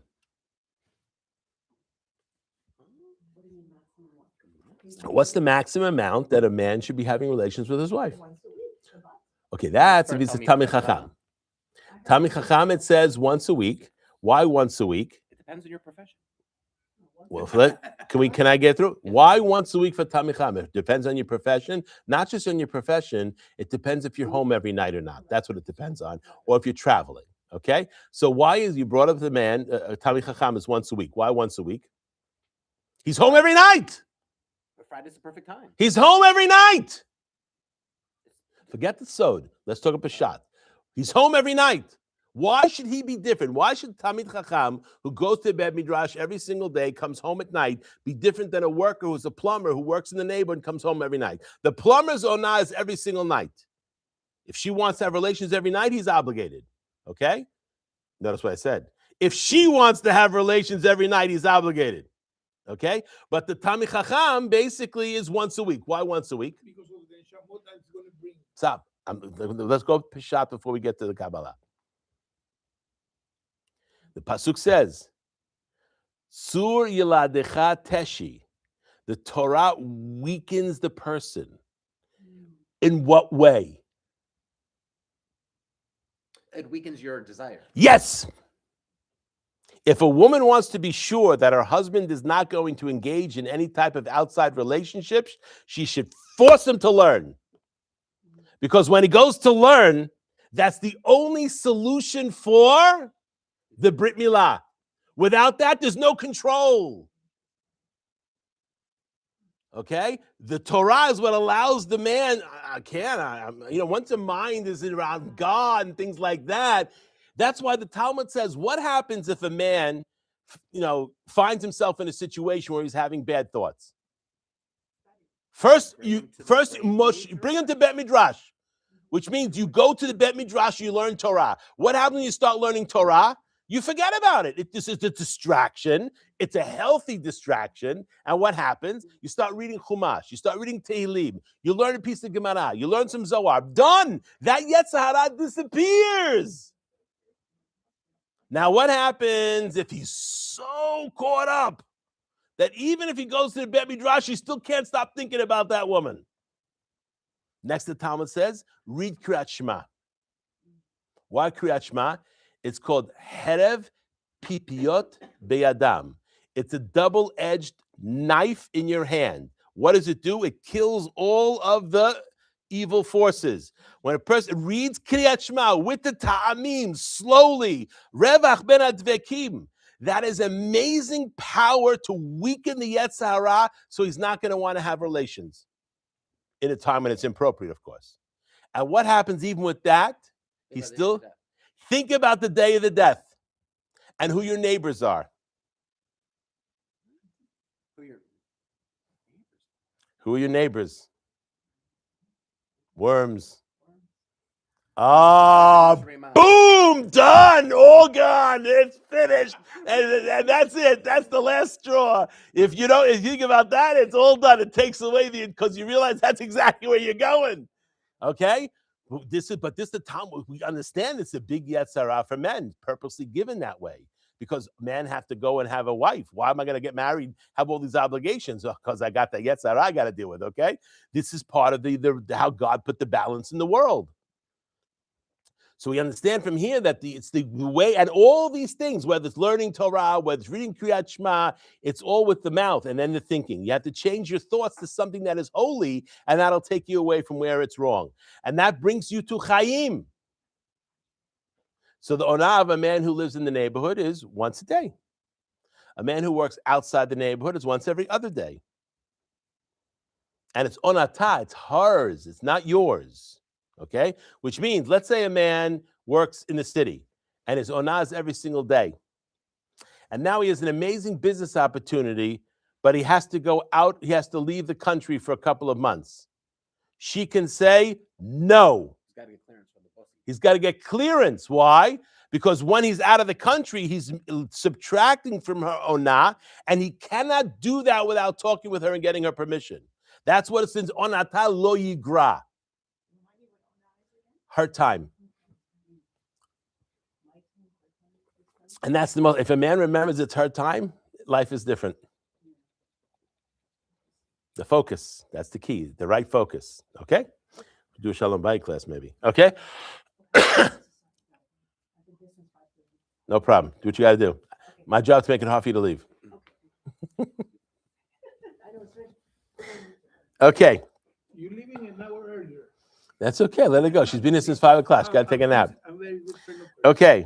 Kach adam lo yidroch hakeshev lo yikshe atzmo l'shum sad ela lenoch ha'matarat ha're'uya. Therefore, a person should not allow himself to have bad thoughts, except if it's directed to the proper place. Yes?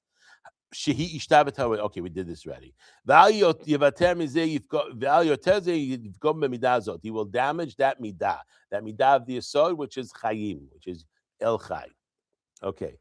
The kama inyanim noraim. Now, the rabbi hinted on top that there's certain items that are awesome that he's going to discuss. What are these awesome ideas?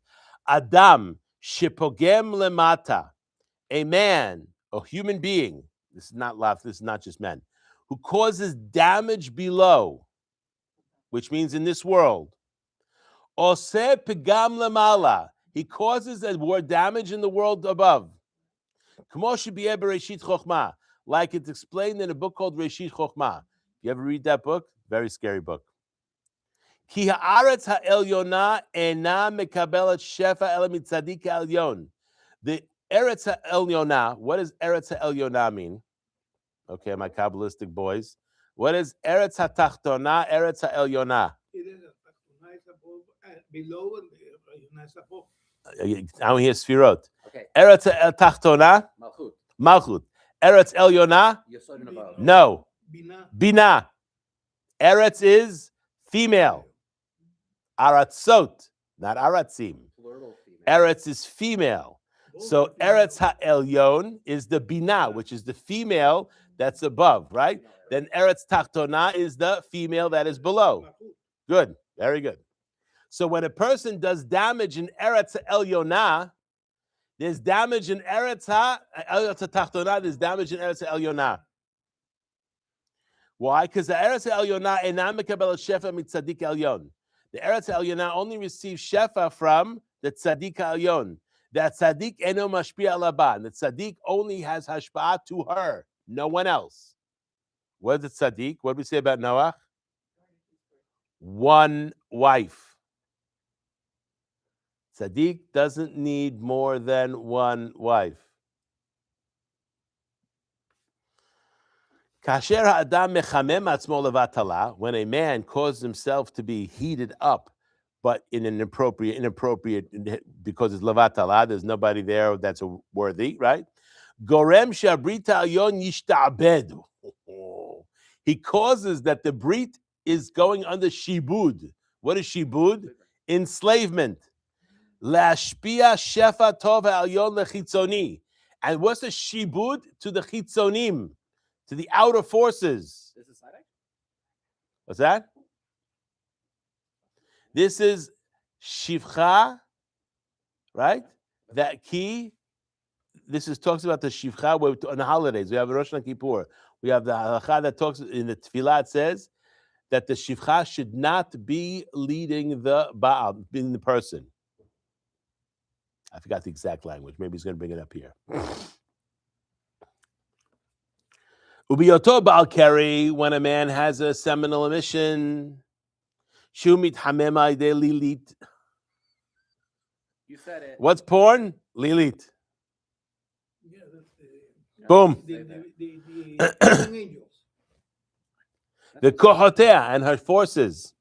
No, Lilit is not the fallen angel. Yeah, negative. No. That's from Isaiah, fallen angel. There's a different name for that. And Who so- is Lamed Yud Taf? I shouldn't say her name. Yeah, exactly. The wife of the son. The wife of the Samach Mem. So boom. So but Lucifer, the way they get Lucifer. Get Lucifer. Stop with the Lucifer nonsense. But you're saying fallen angels. Fallen angels is not. That's a mix-up that the Christians have between Lucifer, okay, which they think is the fallen angel because he rebelled against God, and the two angels I mentioned yesterday in my class. That's not Lucifer. And Wikipedia, they get from Pasuk and Yeshayahu, which is another angel. I don't care what Wikipedia gets it from. Wikipedia gets from all the Christians that put in their nonsense over there. What? We gotta check the sources. That's not Jewish. There's the Satan, Right. and there's Lamed Yud Taf. Yes, that's his wife. Okay, and then there is Ayin Zayin Aleph, Ayin Zayin Aleph Lamed. Those are the two angels that were fallen. And they're subordinate to. Now they're gone. They're all their descendants to destroy because the Anakim, they're all killed. Who was the last one? Oh, the one that went up for the light? Who was the last one that survived? Of the Anak? Og? Mhm. Oh, really? Who killed him? Moses. Really? I thought it was Yeshua. No. The Anak was the last. The last Anak was Og. Wow. he's Actually, he wasn't Anak. He was Bnei Anak.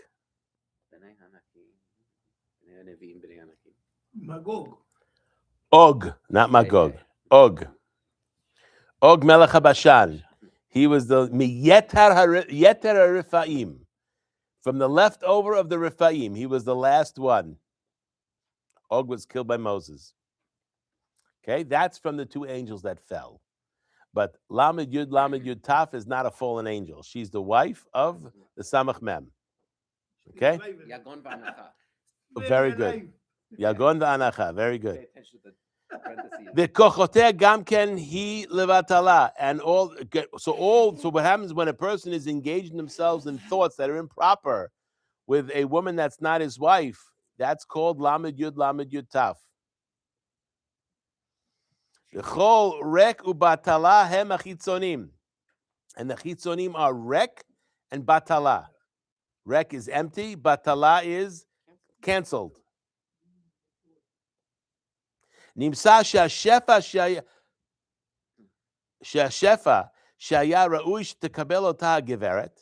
So instead of the one who's supposed to receive the sheva, which is the geveret is the wife, mikabelet ota shivcha. And that's the whole thing. What we say on the holidays, we say shivcha. If you get me a machzor for Rosh Hashanah Yom Kippur. No problem, no problem. By the way, this is recorded, so if you want to listen to the rest, it's recorded. You got it. Thank you for coming. Yom Kippur, it's on the left, I think, no? Yeah? Shivcha ki yirash gevirta, that's what it says. The shivcha ki yirash gevirta. The shivcha, that she inherits her geveret. That's what's talking about here.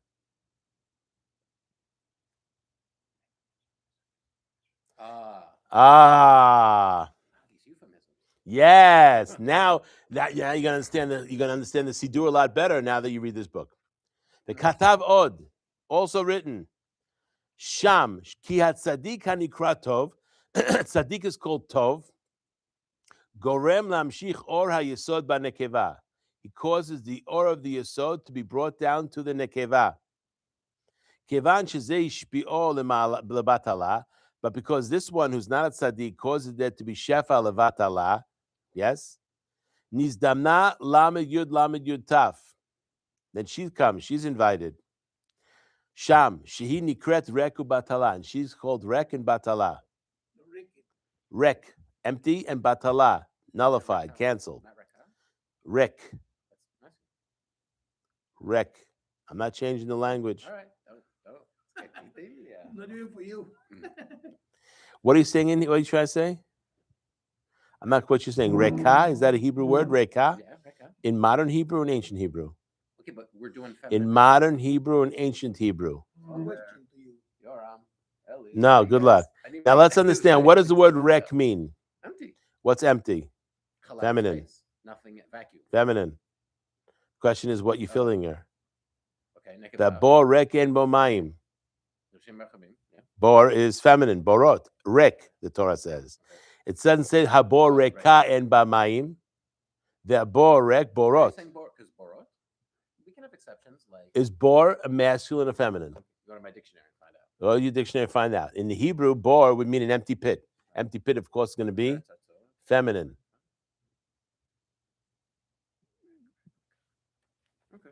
Okay. Why is bo and not ba? I don't know the answer to that. Okay. Okay. The gorem shabrita elyon yishtabed. The brit elyon becomes enslaved. Lashpia el ala chitzonim, to cause influence, to go shefa on the chitzonim, on the outer ones. Shashefa shaya ra'ui shushpa l'shchina mushpa l'chitzonim. So the shefa that should have been given to the shechina is given to the chitzonim. V'lachen nikra ra, and that's why this person is called ra. How do we know they're called ra? Because the other side is called ra. Where do we see in the Torah this is called ra? From that guy. Ki yetzer lev ha'adam rak ra min ne'urav. Bereshit? Yes. I mean, talking about Hevel. Ki shichet kol basar et dako al haaretz. Ki yetzer lev ha'adam rak ra min ne'urav. That's what it says after. So God's summary is that there's ra. What's the ra? The spilling of the seed is ra. You also see the Aaron Onan. Oh, not right. Right? So you see spilling of the seed is called ra. Okay? ולכן אינה רואה פני שכינה.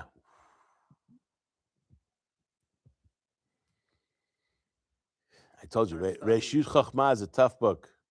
Who wrote that? I don't remember his name. Do you have it? I have it. Do you like it? I haven't read it. It's scary. Oh, it's scary. Yeah, but that's a great answer. I have it, but I haven't read it. I use it as a reference. ולכן אינה רואה פני שכינה. Person cannot see pnei shechina if they are ra.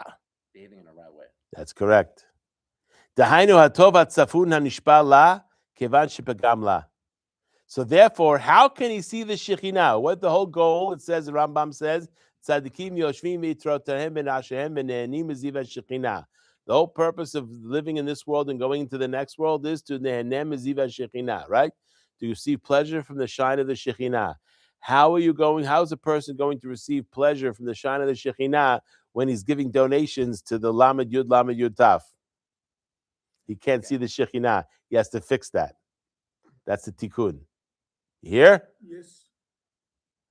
That's heavy. That's So are you heavy. coming back? You're going to fix it? You have to fix it. You have no Either choice. do teshuvah, person has to do teshuvah, he's got to fix it. Got to come back and fix it.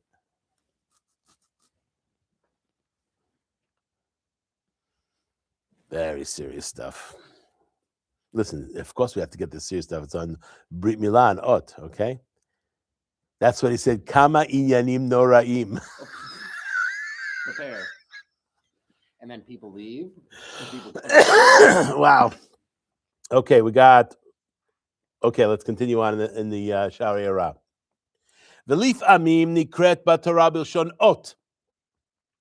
And sometimes in the Torah, it's called with the word ot. Ot is a sign. Yes?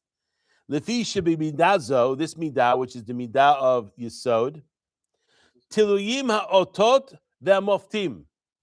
All of the signs and the wonders are connected to the Yesod. How? Besod El Chai. In the name El Chai. Vithabero l'shem Aleph Daled Nun Yud. When she is connected, when the name El Chai, he is connected to the name Aleph Daled Nun Yud. That's called Zivug. Azai mithadshim otot umoftim ba'olam. When that happens, there's a renewal of different types of signs and wonders in the world.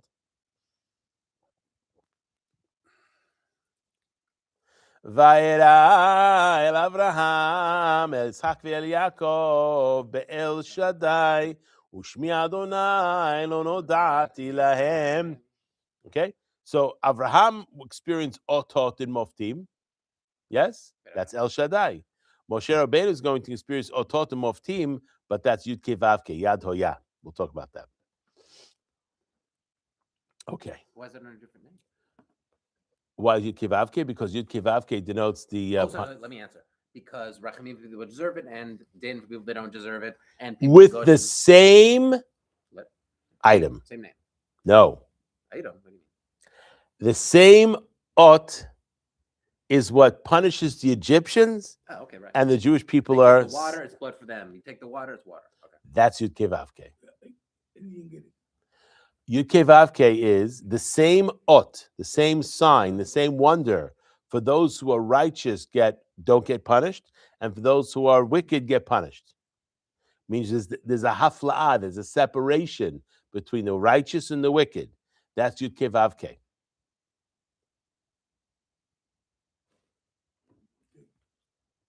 Think about the plagues.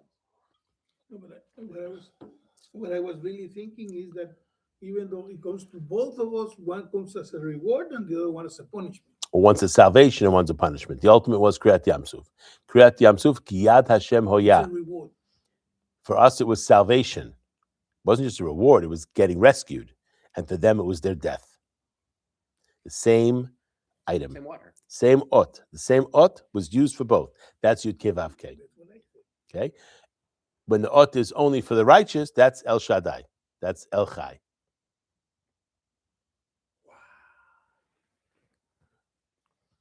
And what about when the Sdom. Sdom was destroyed, yes?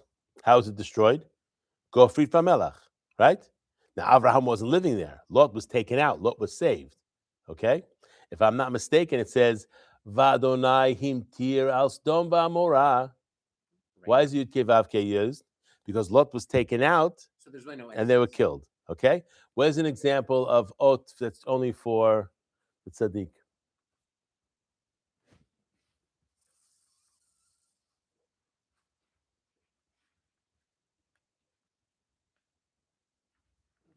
With Yaakov and the Sulam. That was only for the tzaddik. Right? That's El Shaddai. That's El Chai. What about Yosef being able to marry Potiphar's wife? He was How's that an ot? he didn't sin with her. How's that an ot? Able to What's an Miracle. ot? A sign. Sign is something that defies the laws of nature. Oh, Ot is a sign okay. that So you're defines saying the Mofet, laws of mofet. No, nature. sorry, mofet is a sign. Ot and mofet. I have to think about the difference between the two. Ot is a sign. Mofet is a wonder. A wonder is a miracle. Ot is a sign, a timely sign, which is what makes it miraculous is its timeliness. so the man. The man would be ot. Oh no, the man would also be Water coming no. from- The man would be moftim, a wonder. Okay, so the rock having water, That's a mofet. the water turning from bitter to sweet. Okay, let's. What does the Torah call an ot? I wonder if something defies the laws of We'll give you an example Ototum. of what the Torah calls an ot. The plagues. The snake, the staff turning into a snake was ot. Mhm. Why? Defies the laws of nature, and And it's only for it's only for Moshe. Now they did the same thing, and then the snake ate that snake, but that wasn't directly related to the staff turning into a snake, right? Wasn't it for Pharaoh?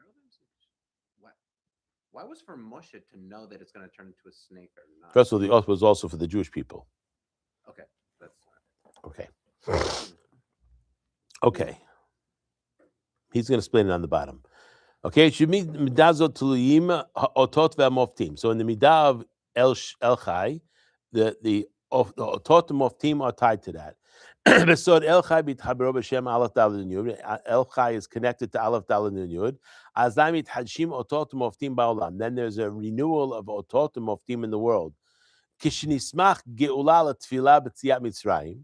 And when there was a connection between geula and tfilah in Yetziat Mitzrayim, what was the tefillah?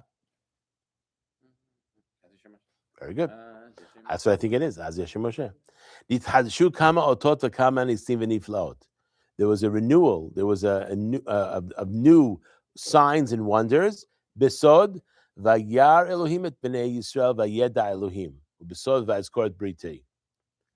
Okay, he's being very cryptic on top. We have to see on the bottom. Vayar Elohim et bnei Yisrael vayeda Elohim. And God saw bnei Yisrael and he knew. Vayeda Elohim, Vayar Elohim et Bnei Yisrael, Vayeda Elohim, it says. Ubesod vayazkor et briti. Let's see what he's talking about. Ot, on the bottom. Ot, shehu siman shemaskir la'adam et ha'inyan ha'mesuyam ha'ramuz be'ot machshavto. Ot is a sign that reminds the person of a certain item that is hinted in the ot of his thoughts. Hu mashal keneged hayesod. It's a mashal vis-a-vis the yesod. Hamoshech min hazikaron, that draws from the zikaron, the memory, the machshava, and the thoughts. Shemisham ba shefa kedusha ve'hanhaga yonah. From there comes holy abundance, holy influence, and hanaga and elyonah, exalted government. Keneged haneshama letoch olamenu, vis-a-vis the neshama in our world. B'chol makom she'hashpa'a magia me'olam elyon mizivug chokhmah ubina. Every time there's hashpa'a from the world, from the zivug of chokhmah and bina, nikra hashefa ot. It's called ot. Now, when is it that there was a situation where the chokhmah and the bina did not have zivug? Unless you studied the Safra that's Niyuta from yesterday's parasha, I'm not sure you're going to know that. When is the time in the world, in the creation of the world, where Chokhmah and Binah weren't panim el panim, they were achor be'achor. And because they were achor be'achor, there was no shefa. Or not a lot of shefa. before the Mishkan was built. That's called Shvirat HaKelim. I don't get it. What's Kelim? Shvirat HaKelim. In the Shvirat HaKelim, when that began, okay, the Chokhmah and Binah were achor be'achor. This is prior to the Bereshit. Prior to the Tikkun. Prior to Bereshit, correct. Okay, Correct. that's the only instance. That's the only insight I saw so far. Because other times Chokhmah and Binah are in constant zivug, right? Ki yad al kes ya. The yud and the hey are always connected to each other. Yes? Right. They're in zivug. So Chokhmah and Binah are always in zivug. Ki yad al kes ya. Even Amalek doesn't have the ability to stop that. Stop. Okay, Right. That's the but violence. when God before the Shvat Kelim, there was a Chochmah and Binah or Achor be'Achor. Therefore, there was limited shefa. Okay, from the Chochmah and Binah, and there was Shvat Kelim. The other reason why did the Kelim break? They weren't able to Suffer hold this the new light. time. Why were they unable to hold the light? Because it's not.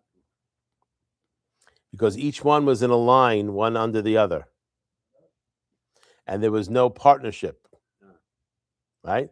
So when there is zivug, when there's a chesed and gvura, the middle, right? That's called mashkila, balance.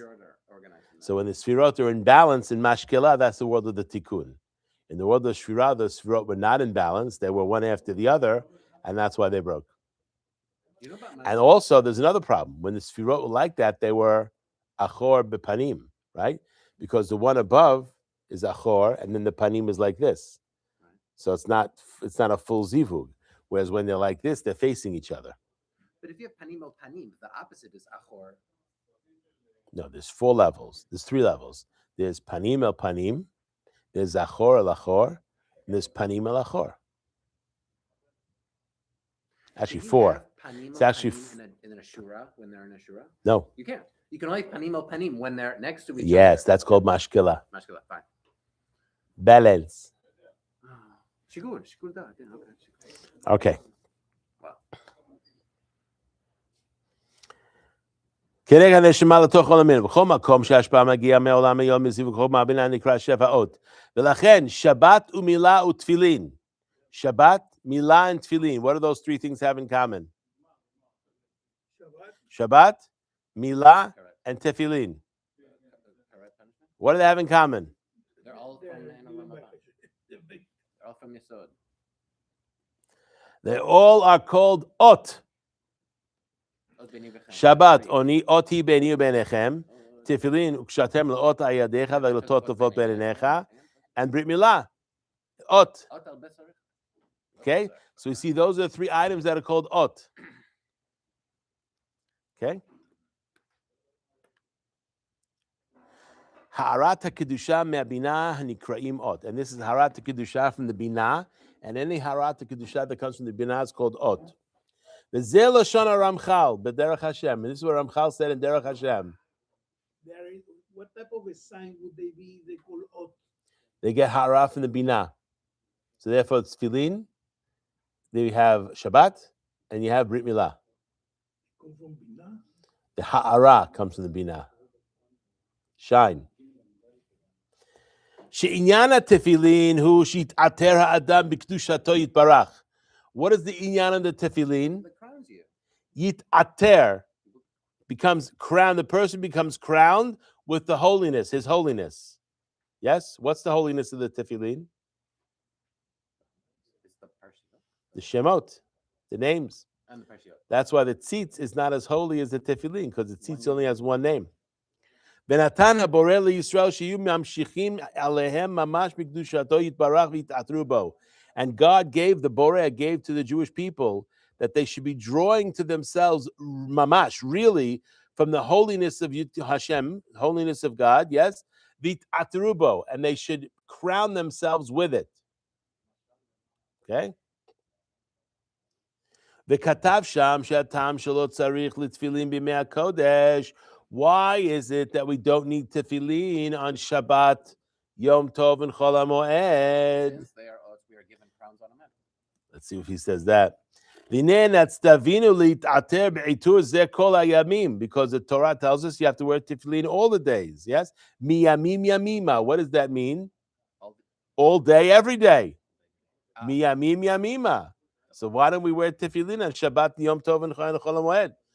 Chutz mimei hakodesh shehem be'atzmam ot leYisrael, because on the holy days those themselves are ot. Umitzidam mitatrim Yisrael be'iturehem b'li hishtadlut acher. We do not need any other crown. Once we have the Shabbat, that's the crown. Good, very good. But why can't you have double crown? What's wrong with double crown?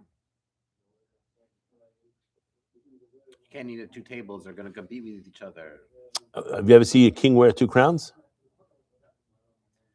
No. We did in That's very good. I knew he was going to ask that question. Har Sinai. There's two crowns there. Very good. What were those two crowns, by the way? What were those two crowns on Har Sinai? What? Immortality was one. What were the two crowns? Immortality. What's Sfirot? What's it? Chokhmah and Binah. Chokhmah and Binah. Those are the two crowns. I did say it before. Testing you now. There you go.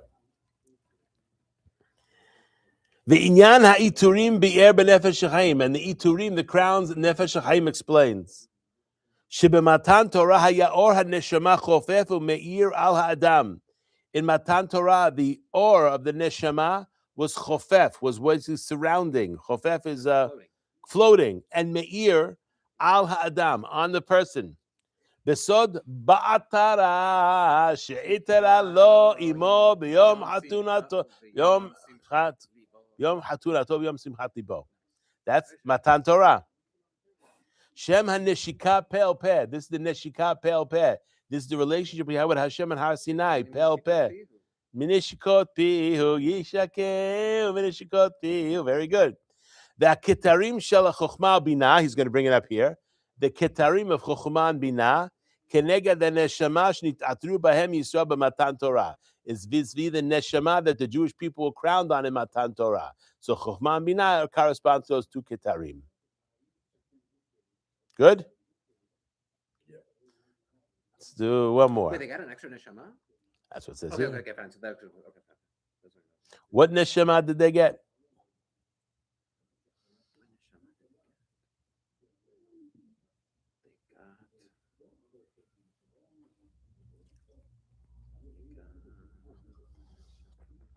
What gave them everlasting life? What? What gave them everlasting life? What's the neshama of the neshama? What's its name? Chaya. The chaya. Oh, Yechaya Yechida. Chaya. No, not Yechida. The chaya. The chaya is the neshama of the neshama. The fifth level. Okay, and that they received on Har Sinai.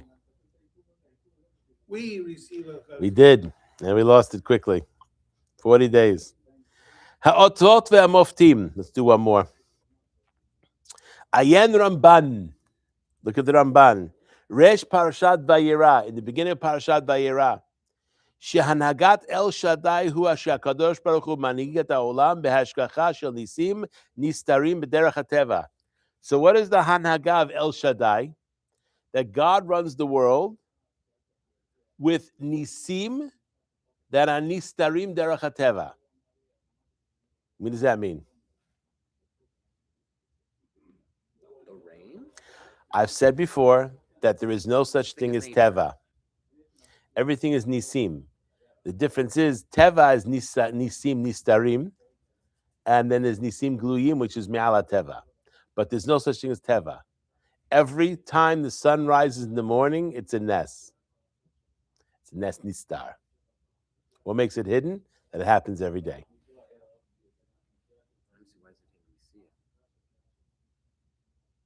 Sorry?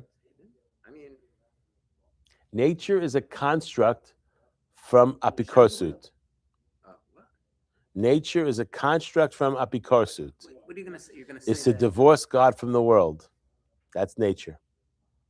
That's apikorsut. Really what Epicurus is. What is Epicurus?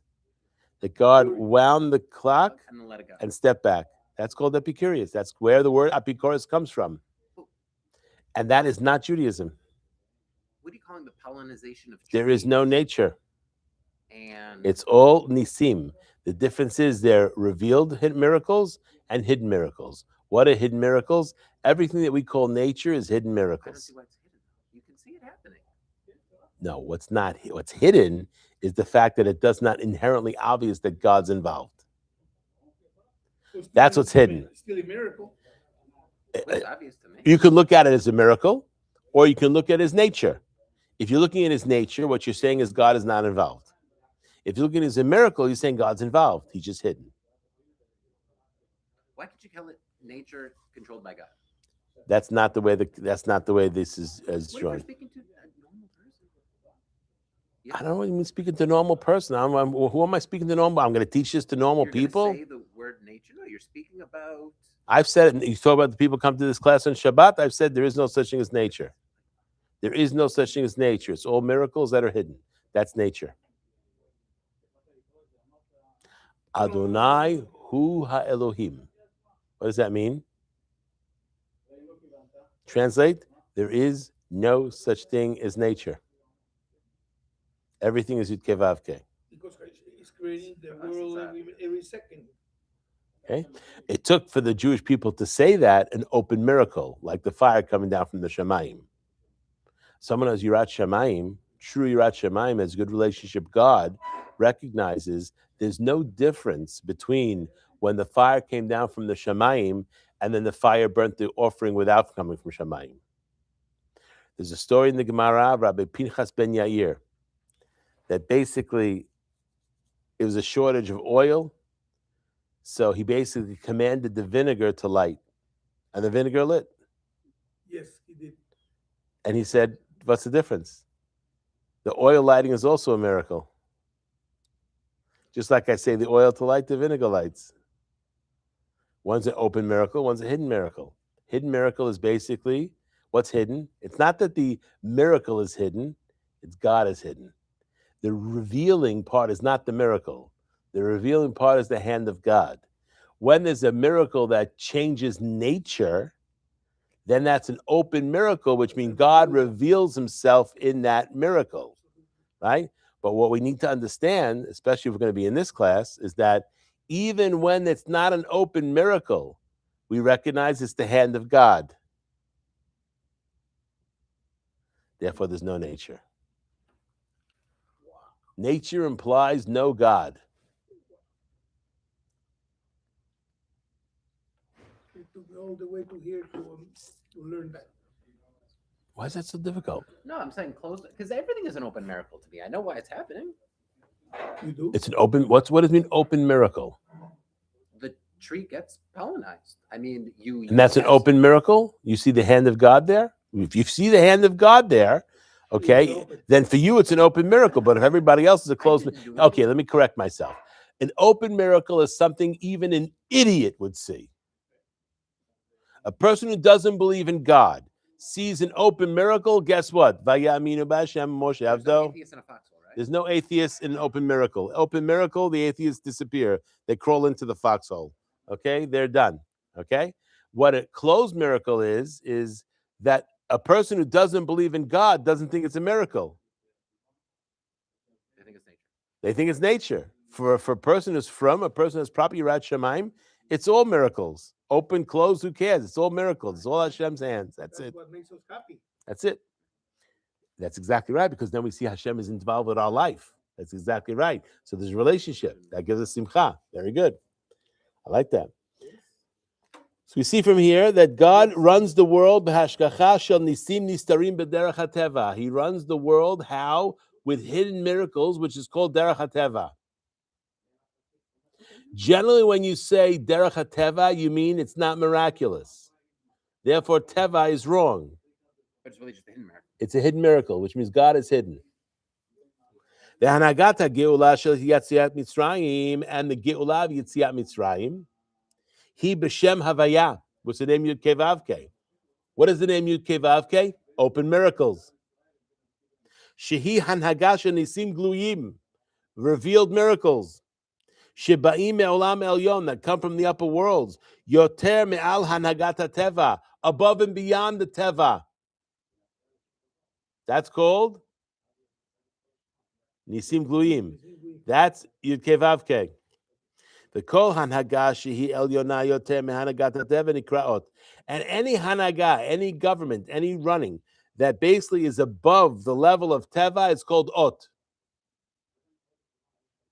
B'imken nikraim anisim otot. Therefore, miracles are called otot. Ukshamar kadosh baruch hu leMoshe Rabbeinu, And when God said to Moses,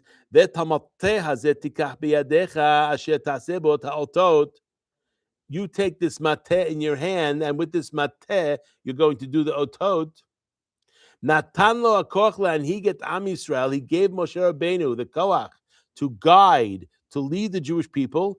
Behanhaga el Yonah, with hanhaga el Yonah, which means nisim gluyim, revealed miracles.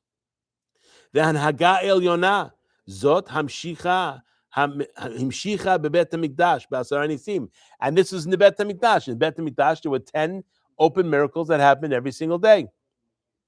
Like the Gaon Mevilna said, Bepirusho lechad gadya, like Gaon Mevilna in his explanation of chad gadya, okay?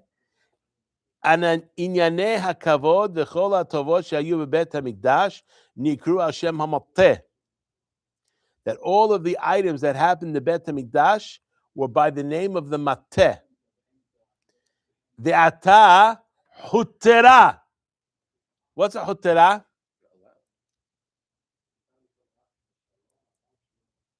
What's a chutera? Chutera. You're saying staff. Staff. Staff.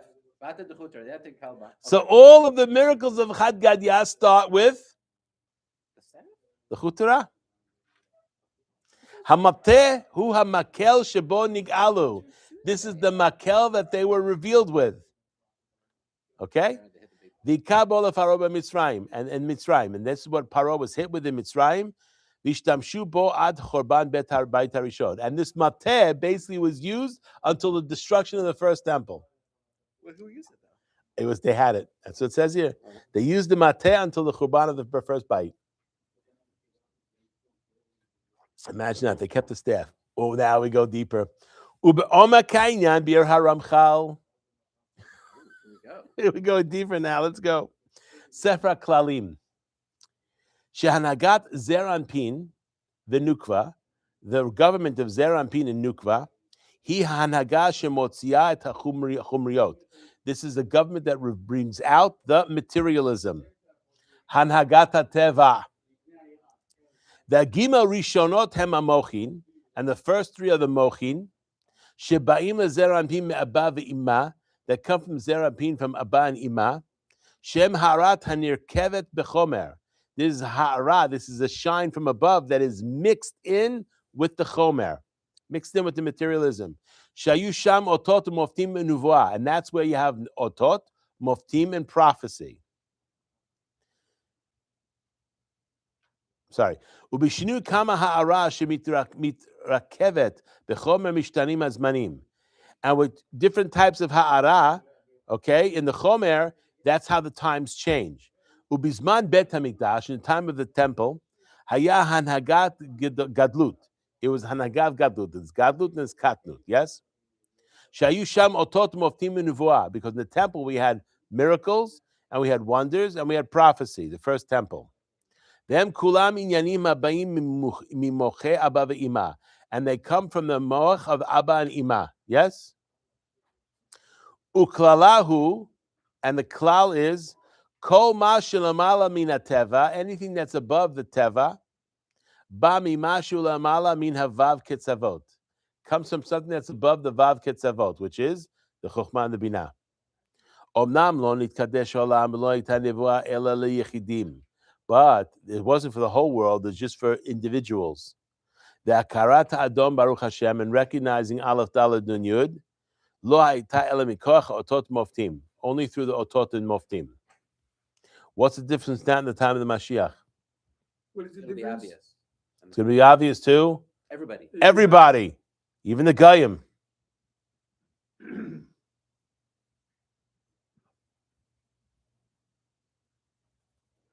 It's coming. What's the problem? How many aircraft carriers is it going to take? I don't know. It's a great show. A lot I of can't fire. wait. I told my son, I can't wait. With the smoke this far, no pun intended. I love it. I can't wait. Can't wait to see the shock and awe.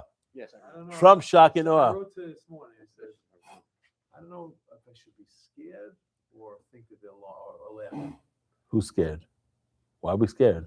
Because because they just announced. I mean, they just announced that they just arrested somebody with a gun inside. There's no security in America. They may have the best army in the world, but security. All right. And in Mar-a-Lago, they had a guy with a gun walking through Mar-a-Lago. They arrested him. All right. Shot him, So, I think. They shot him. Baruch Hashem, you live in the state of Florida? You live in the state of You Florida? live in the state of Yeah, Florida? I do now. Okay. Carry a gun.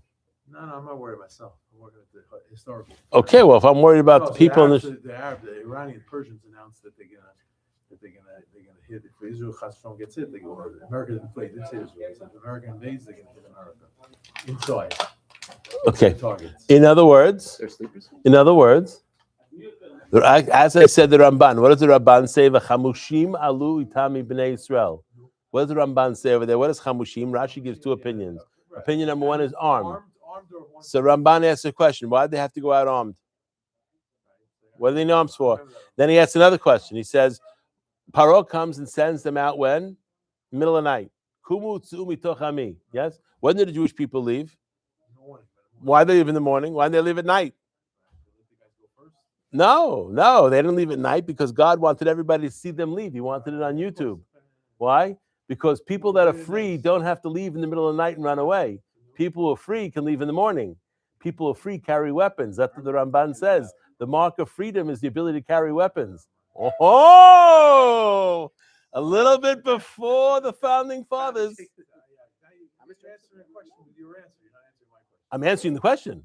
We're gonna have guns. We're gonna shoot the guy. The Boca Raton security is gonna help us shoot themselves. Boca Raton security. Mitzvah haba yadeach al tacha mitzena. Why are you letting the mitzvah go to security? All right, well that's it. All right, so let's get it going. It's a free state of Florida. 3 days, you get one. Yeah, Is that a record? 3 days. That's all you need. What about in Texas? No, it's federal. Unless you have a permit. If you have a concealed carry, you can pick it up the day you buy it. But if you don't have a concealed carry, it's 3 days.